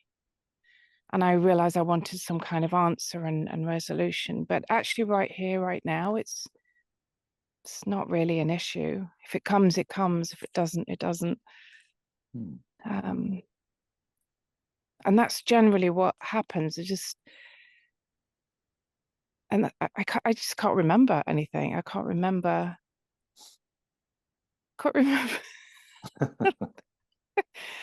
Yes, The mental everything struggle. yeah, Yeah, like this is it. There's a bike, there's comes a and dog, go there's much faster. yeah. You guys doing quest stars? Yeah. What did they say? Maybe you can crack on if you want, but Lost all up into the map. Oh, it's just lovely. Anyway, it's just so lovely to be here and have my mental stuff into. Mm. It's Yeah. great to have you here too. Yeah. Yeah. Yeah. And I do like they people say, and this is how it really feels, that the emotional healing, when it happens, it's supposed to be unpleasant. Like if it was unpleasant, it this is the idea. This you relive it, you feel it. But I do feel that with the understanding, it's just happens much more natural, and things happen much in a more faster maybe way. Like the pain can be much more intense, but it left sooner, and you don't have lots of ideas about it. Like you can sometimes have some resistance, for me at least, when it's really intense. There is some resistance for some time, and then acceptance comes. I'm not accepting, it's just it the resisting is for some time is there, and then somehow acceptance comes, and some and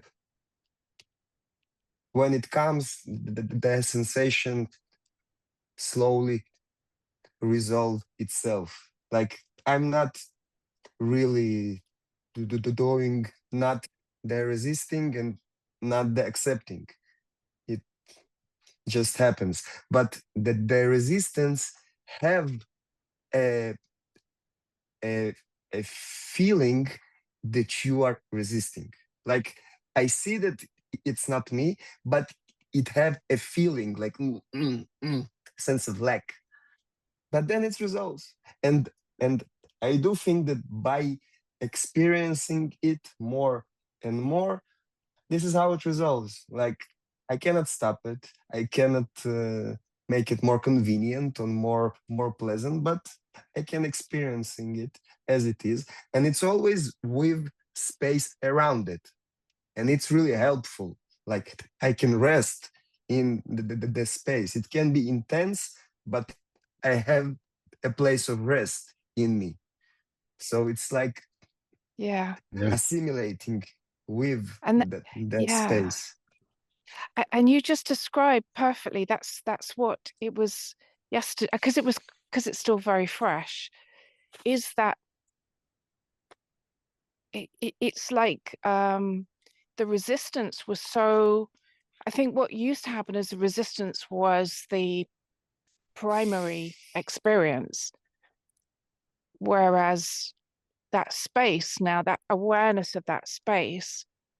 And there's like a Yeah, it softness becomes more around it. primer. Yeah, mhm. Yeah, and that's more primary. That's the difference. So thank you, Anton. Yes. And as you were speaking, what I also realized is, and I think I mentioned it a few minutes ago, you just jogged my memory, that it's that story. There's a story that comes in. There's almost like, okay, feel it really intensely, and then you'll be okay. It's me having problems with the internet, or It's probably me. Louise? It's maybe me. It's maybe me. Hmm. Yeah, mine's not so good either. But yeah. Yeah. So It's maybe me. Yeah. what comes up here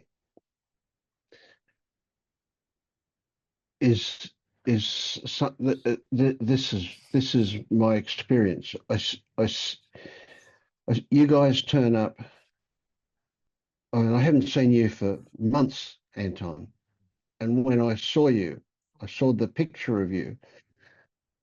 The feeling in me was, hello, friend. It was just really nice, really a great feeling. Yeah. It happened with Jeremy as well. It happens with Tim.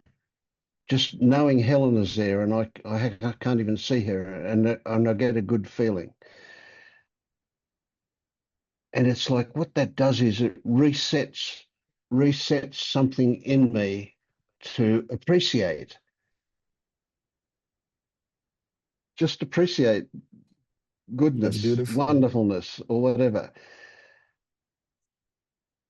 But I'm out today earlier on and walking in the bush. There's some wonderful bush here, and we're on the beach, and we went down to the beach, and I see these trees, I see these lizards, I see these birds, and every one of them reminds me and back into that wonderful feeling of just, it's just great. It just triggers something really nice. And it's not that there was anything unpleasant before that, but that was extra special, that appreciation that just turns up. And almost anywhere I can look around and I can get triggered into that. And it's all a story in me. It's all my way of seeing things, but I love it. And it's not that I do it. It It just sounds happens. like it's emotional wholeness. It's like you resolved it. Like when you feel connected to other Yes. people, to nature. Yeah. To For me, nature. Yes. Yes. it's for me, it's, for example, easy with nature, with stuff that I see, and sometimes harder with people when I'm in relationship with it. Like when I walk on the street, it's easy seeing that it's all one. Like it's all space. Like even the objects, the people, the trees. It's like all usually feels in a way transparent. Everything is like one. But when there is some relationship situation or some stuff like this, the emotion can rise, and it have something in it that is less smooth. Like, but what you are saying, it's more on emotional level, like connected on the level of heart, and then it's not transparent, it's more like warmth, yeah, like Yes. connection. Yes. Yeah. It's a different aspect, let's say. Yeah. And this aspect is like something that I feel that what I'm experiencing with the sensations, this is the emotional resolve. It's one of the aspects of the awakening. Like it can be aligned or not aligned, and it seems to be a process. Yeah, yeah. And when it's not aligned, the moment it's recognized, it triggers alignment. So it's like the not aligned invites alignment. So any unpleasantness invites pleasantness. Yes, it's like It's a reminder. making space by feeling the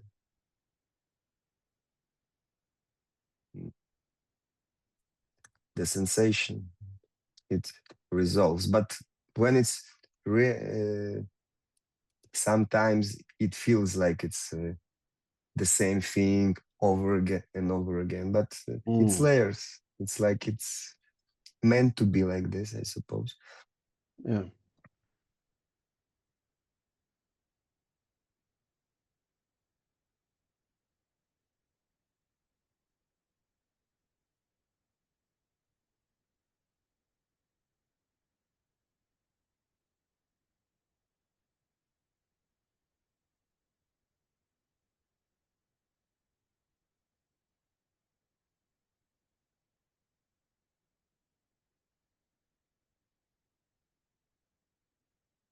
How have you been, Helen?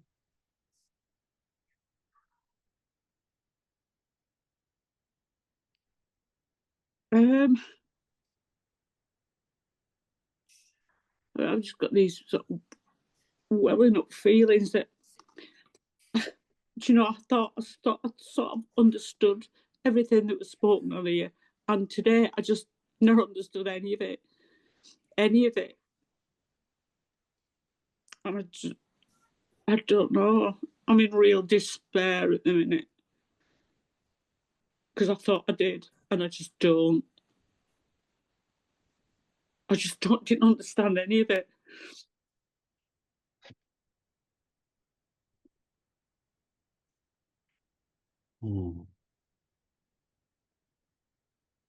I didn't understand how people with these. I didn't even understand the language that was being used, which, you know, I've continued to listen to all the, you know, I just chanting all of that, and I understand it, but I just don't. I don't know. I don't know. It's not touching you? No, and it usually does. It usually does. But I'll be honest, my mind kept coming up as waffle, waffle, waffle. You know, talking. Yeah. I'm just being honest, is what, you know. Yeah, that's good. Yeah. Just paintbrushing. And whether I don't know, and I can't put a reason to it. I can't put a why, wherefore.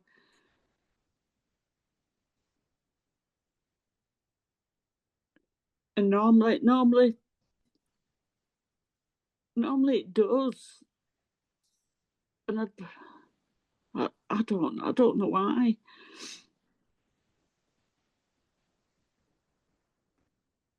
So how long? Sorry. I was going to say, how long have you been in this hole? Has it been days? Longer?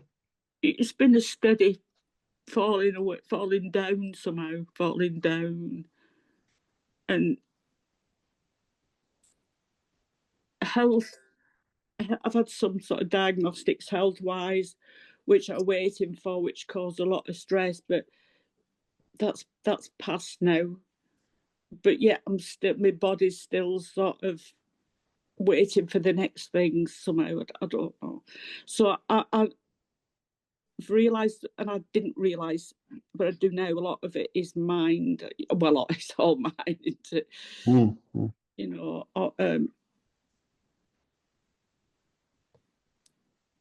perhaps, I don't know. Maybe I just have to sort of sit with it, deal with it. Mm. Or perhaps I don't belong here anymore. That's the top bottom of it. I don't belong here anymore, perhaps. Here in this group?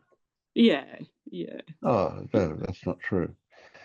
Well, it sort of is. Not true, Helen. It sort of is.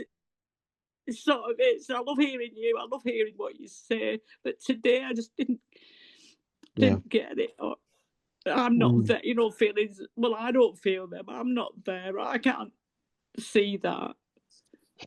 Mm. And it's making things worse, really. Because it's making you bringing up what you're missing. It's bringing up what I don't know, and that's causing. I can feel the pain of that. Oh no, it's not. The And pain what is others not. do, and I don't. And Yeah, that's so painful. Yeah. Others are knowing it. Others are on the. I don't know, more than on the path. Yeah. So that really highlights what you're missing out on, eh? Oh. Mm. Or more than that, it's don't understand, and that's to my detriment. That's I've not worked hard enough. Yeah. Okay. Yeah. Well, excuse my laughing. Yeah. You know what? I don't know. These are not just words. I don't know. And that's great. I love that. You know, that takes all the pressure off. Yeah, it sort of does from time to time when I sort of think, well, you don't know anything anyway, so you know. No. We just have stories. That's it. Yeah.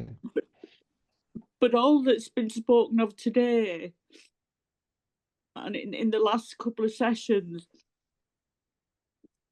there's obviously a lot of pride. I've obviously got a lot of pride thinking, because the last session with Marius and, you know, the woman, I kept thinking, oh, well, I understand it. Well, I understand that. And perhaps I need a good talking to and say, no, you don't really understand anything. There's nothing to understand. Yeah. Yeah. Understanding is just a story, isn't it? Well, yeah. But why am I not seeing everything that people are seeing now? Why am I not? Would it be, do you think, because you're trying to understand it? Probably.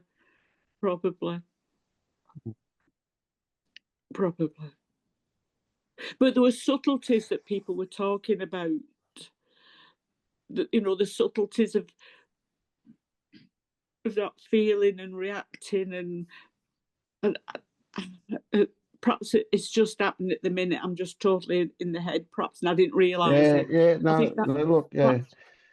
Look, I get it. The way I was going on earlier on, you know, like when I was relating my experience, it's crazy because it's, you know, there's things to go through to get there. It's to compare yourself with others is to set up an impossible situation. Oh yeah, comparison is crazy. Yeah, oh yeah. But we do it anyway. We even though it's crazy, we still do it, don't we? We still, you know, I can remember wanting an epiphany like somebody else had. You know, I was so jealous of them having this wonderful epiphany because I wanted it. And it's also beautiful to see how the mind, how the fact I understand and the fact I don't understand is the same fact. And we believe one and we are happy, and we believe the other and we are sad. And it's the same lie. I see it in myself, how in the spaces, like when I feel emptiness and everything's I'm enlightened. Oh, I need to have an ashram right now. Yeah. Okay. And then a sensation comes and I feel pain. Oh, I still have this pain. I need to meditate more, or I don't know, you know. And and it's just that I'm more and more I see this is a lie and this is a lie. And all I have to do is not doing anything with it. It comes and it goes like this, a display. I'm enlightened. I'm in pain. I'm this. I'm that. I'm not this and I'm not that. And this is all there is. No, I can see that. I can see that very clearly. That's come up a lot recently. Yeah, I go for a walk and it's all wonderful, and come back home and it's all doom and gloom. Yeah, and that's very honest of you to put it like that, because I do get that and I do feel that. Yeah. And then the other morning I woke up and it was a strange feeling of a complete giving up. Like it was like, I've really had enough of this. I'm giving up. I don't know what I'm giving up on, but it was a sort of a giving up because I can't do anymore. Helen, I don't know. something changed in you about 3.5 minutes ago. What happened? I don't know. Do you recognise that you feel different now than what you did? I did when, oh, sorry, I can't see Anton, your name. Anton. I mean, he's beautiful, is Anton. He says some lovely isn't things. he? He's a great player, Yeah. No, I felt a change when Anton was speaking. So what happened? I just appreciated honesty and beauty and humanness. Right, that's the story about it, yeah. So can you say that you honestly don't know what actually shifted in you to change the feelings when you were listening to Anton? What? No. Yeah, just this. It's a mystery, isn't it? It just happened, yeah. Yes, yeah. And it's not about Anton. I mean, it is, but it's not. Right? It was about what you appreciated in him. It's in you. You hooked into that love that he's exuding, didn't you? Now I'm going to cry. Yeah. Yeah, And I'm actually, beautiful. when you start speaking and you cried, I appreciated you, because in the stuff that I'm having right now, I was not crying for a long time, and now with the stuff that I think I do, I'm crying almost every day, and I appreciated it. Yeah. And when I saw you crying, I thought, oh, she thinks she did not understand, but she's having an experience that I would like. So it's all nothing. And all the thoughts and ideas that we have, it's not true. It's just not true. And we are all okay. And this is, I totally get that simplicity. It's the simplicity that I so connect with. It's simple. It's just love and simple. And and beautiful. It is beautiful. Mm.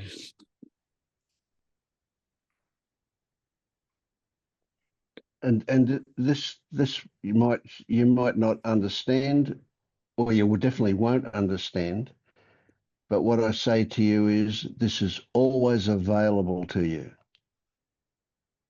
You just don't know how to get it. You can't go and get it, but it's always there. It's always available.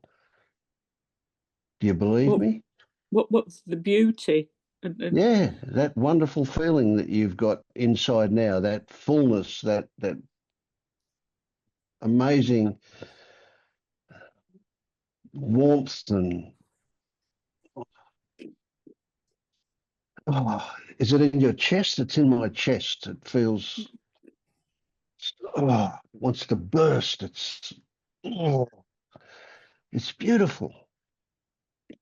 I've started going to church, it's a Christian church, and sometimes the real sort of depth of something that's just, all I can say is beautiful and deep and Yep. And it may be well, it comes to mind that maybe it's some kind of letting go. It's some kind of resting in what is, whatever that is. We don't need to know what it is, but it's that resting in it. Yeah. yeah.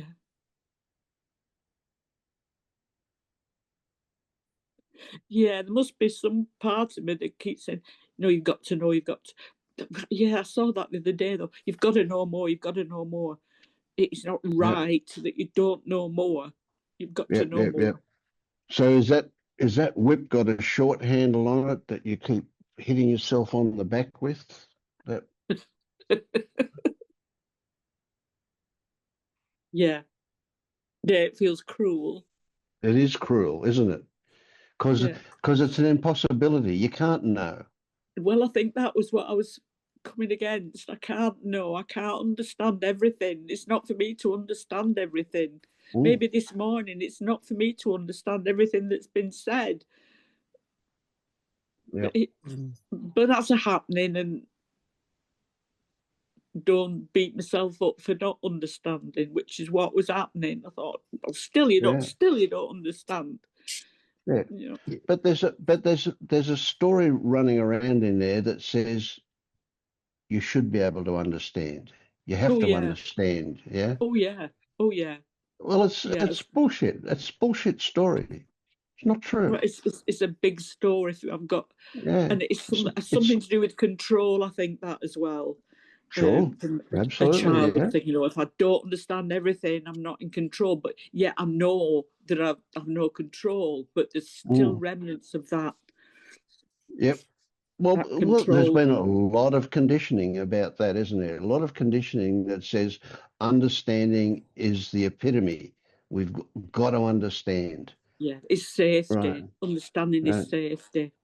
Well, I tell you what, telling yourself you've got to understand is the same as telling yourself you've got to be able to fly like a bird.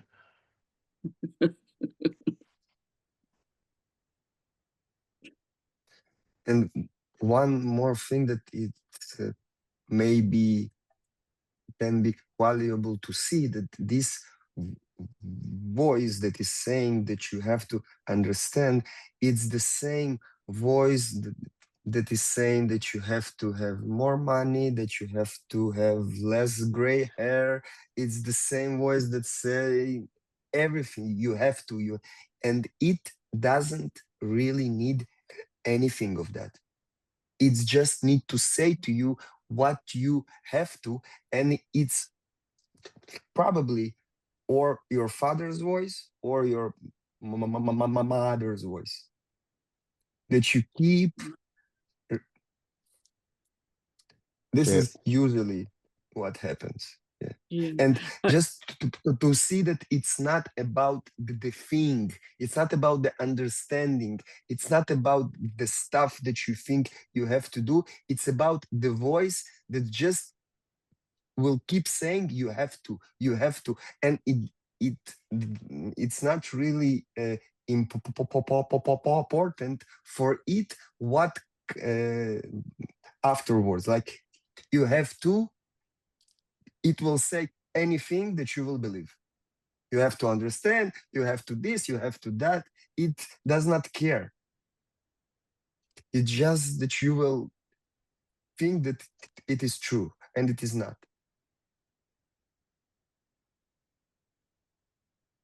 There's something, it's all the needs that you said before, materialist needs and vanity needs and all of that.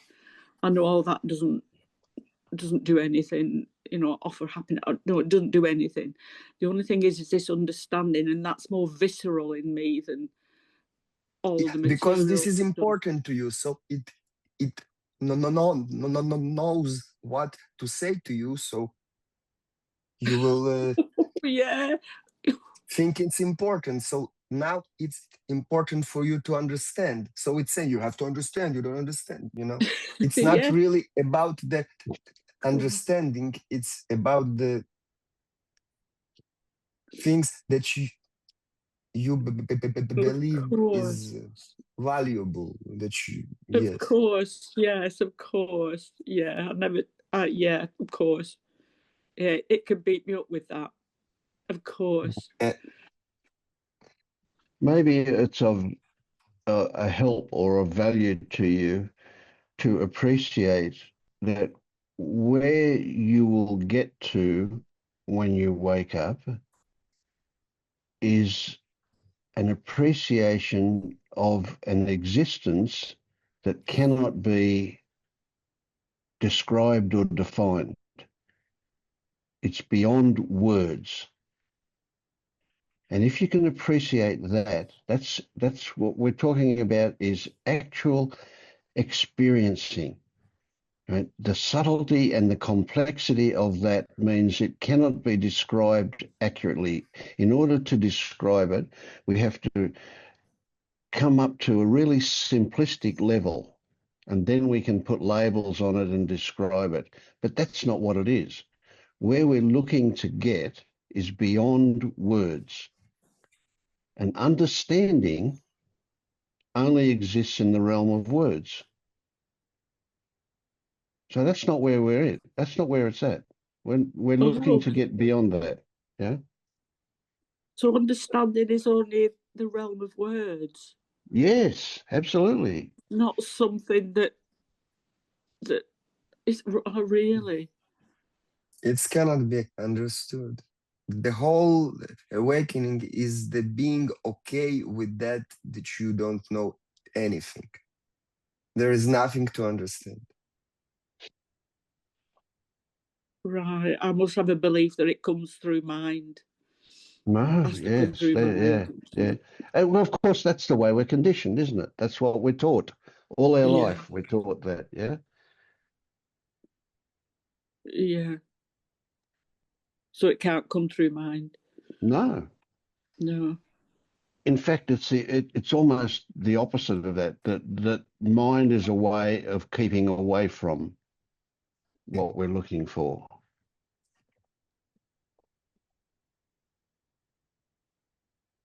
Mind gets in the road of. But the irony is that we're here talking about that which cannot be talked about.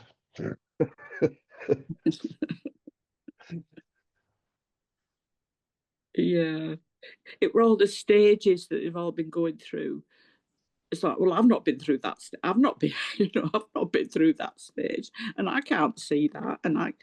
So it was a good beating up morning for me. But And we're good at doing that, aren't we? We're really good at beating ourselves up. Yeah. We know exactly where we hurt. Oh yeah. Oh yeah. Yeah.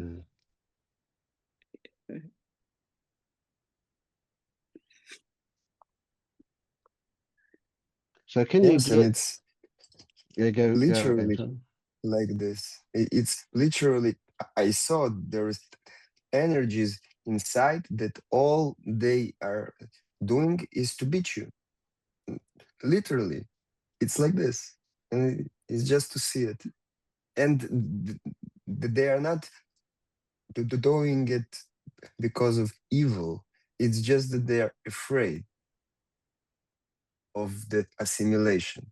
It's interesting, but it's like this. Yeah, I do have a lot of fear. I can't name it, but I do have a lot of fear at the minute. Yeah. Perhaps it was a fear of not understanding, fear of not being like you guys, a fear of, I don't know. But yeah, I've got a lot of fear at the minute, yeah.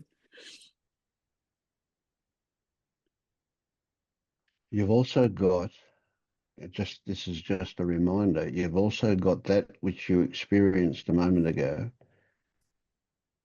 and it's always there, and you couldn't describe it.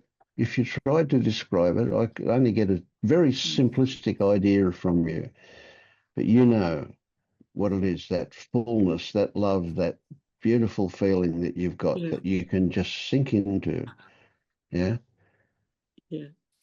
But It's it's almost always available. devalued in this grand scheme of things. It was devalued. Yeah, sure. Absolutely. Yeah.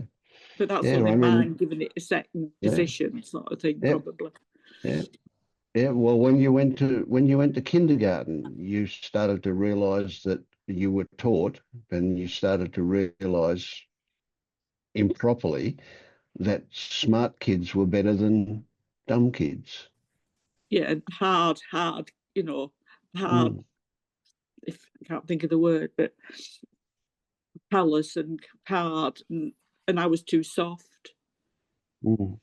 Yeah, because you're a fella, and they convinced that you've got to be a thinker. Yes, yeah, very much so. Yeah, yeah, yeah.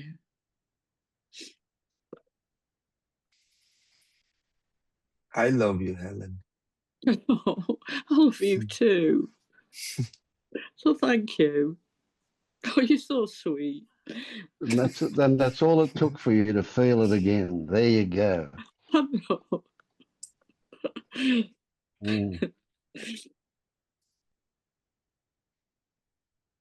Yeah. You are 1,000 times more enlightened than you think you are. And that's true. It's not just I'm saying. It's absolute. It's the only reality that is. Yeah, I feel that in them certain moments. I do feel that. That's the only reality. Just stay with it because it's true. It's it deserves your attention because it's true.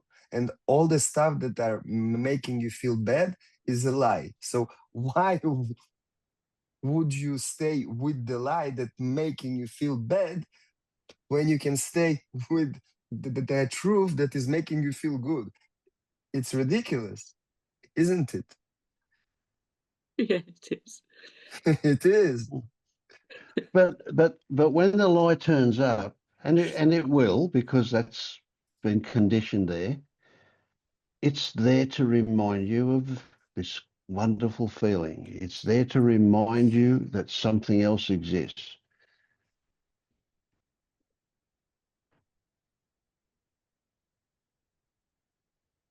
And the moment you recognize that you're in that state of unpleasantness, it will propel you back into this wonderful state. It's a reminder that this exists.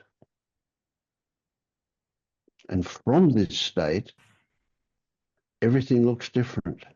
It does. Yes, it does. It does. I just feel this a beautiful happening this morning.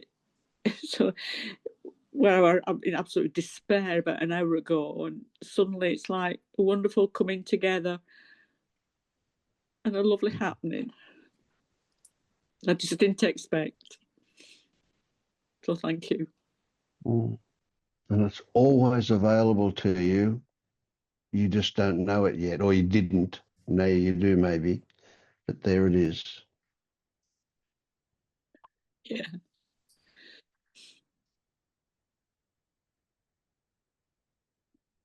one thing that is popping into my head is,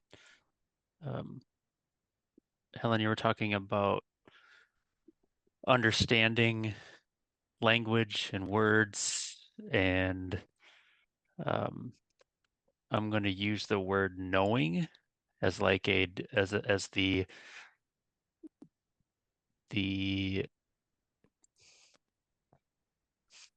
let me go with the understanding for a little bit moment. The understanding is something where in your mind, in your brain, in your thoughts, something is clicking. And you're like, oh, I understand those thoughts, the language of what somebody else is saying. And when that click happens, when you feel like you understand, there's almost like this, oh, that then is true. Like that's what it means for something to be true, when like my brain understands language that somebody else's brain is using. And that's all in thought and in the mind. I'll use the word knowing to describe something that your not mind Yeah, I recognizes understand. as like this is true, regardless of what somebody else's mind says. Like, so if like right now in your experience, there's some things that you recognize as like being real because you are experiencing them, that no matter what anybody else said, you could be like, no, that's not actually that's not actually my experience right now. That's not real. That's not true. You could say whatever you want, and I know what I'm experiencing. I know what's alive for me right now. I guess I'm only raising that distinction between like knowing or understanding in the mind and in our thoughts, and knowing in terms of like our experience. Yeah.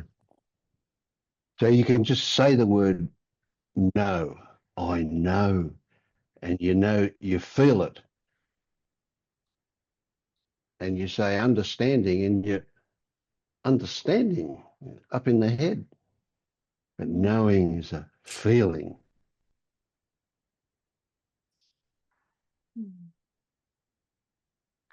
Yes. Yeah.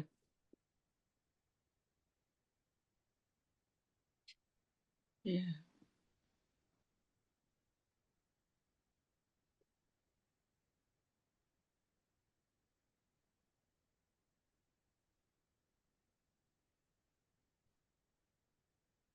But the other side of that is when I'm beating myself up to not understanding, not knowing, but understanding. So all that gets conflated. Knowing, understanding. Mm. I don't know. So when you turn up at this meeting and I see you and I have a good feeling, I have a rush of a nice feeling, there's zero understanding in that. It's an experience.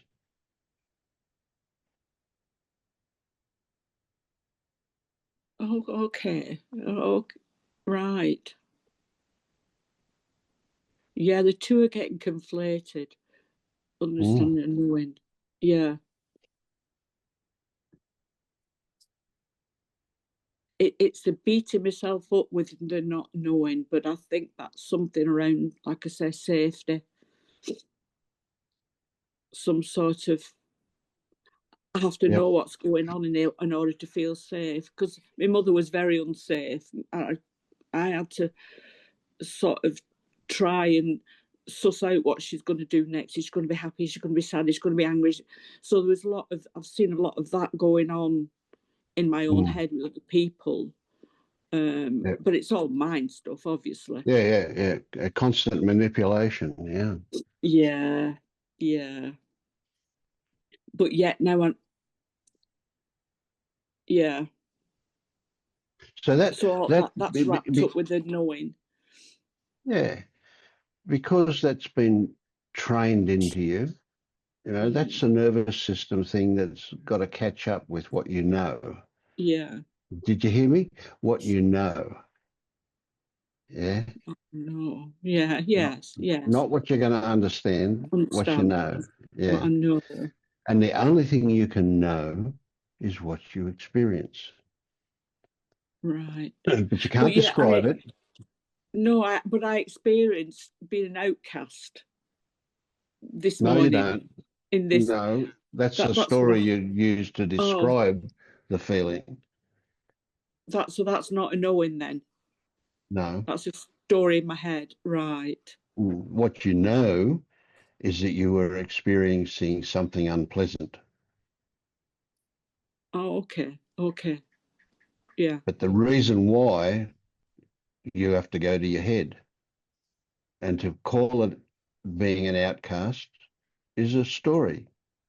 Right. Right. And if you want to examine that story, I mean, that's a bit of a diversion, but you could examine that story and you can go, well, who's not an outcast? Well, Everybody.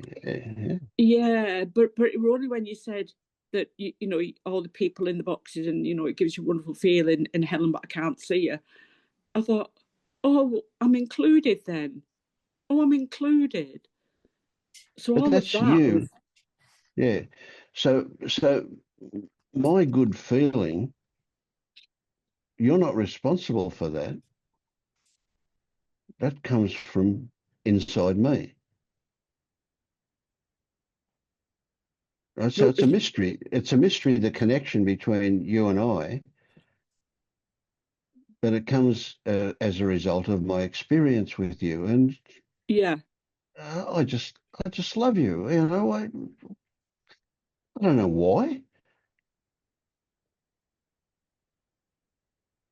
but that's you know, it's what I bring to this, that this Yeah. feeling comes out.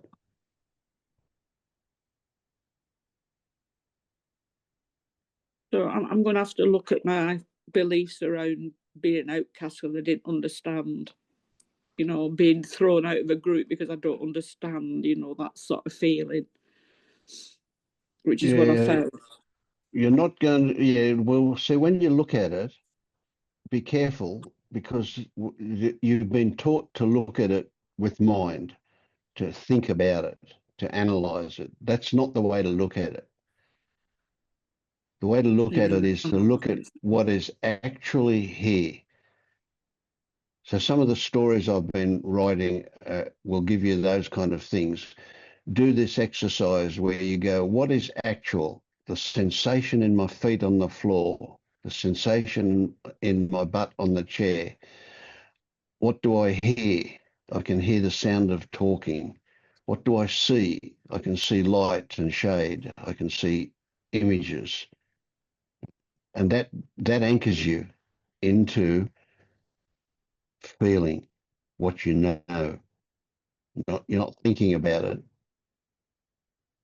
So when you relate to what is the sensation in the feet, my feet on the floor, you actually feel that sensation. You actually feel your bum on the chair. You actually see the light and shade. You actually hear the sound. And you can't think about that stuff. That is your experiencing. That is what you know.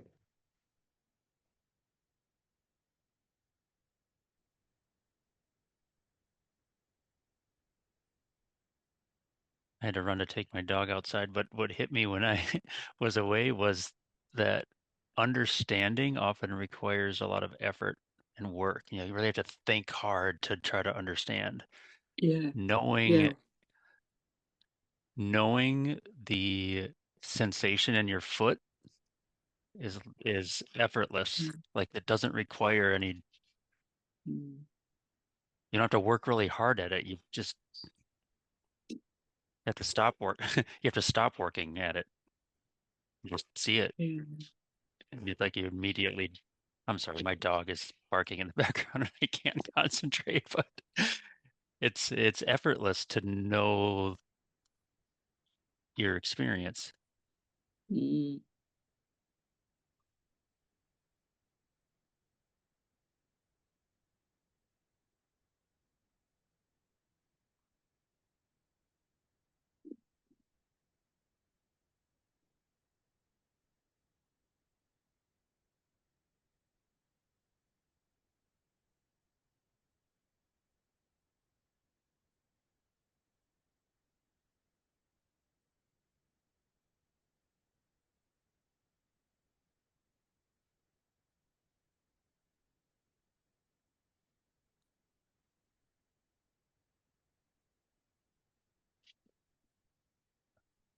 I'm going to pull the plug, you guys. It's coming on to midnight here, so it's Thank you, Vince. Thanks, thank Vince. you Yeah. guys. Thank Thank you. you all. Thanks, Thank you. everybody. Yeah. Everybody, thank you. Thank See you you. Thank soon. you. Bye. Bye.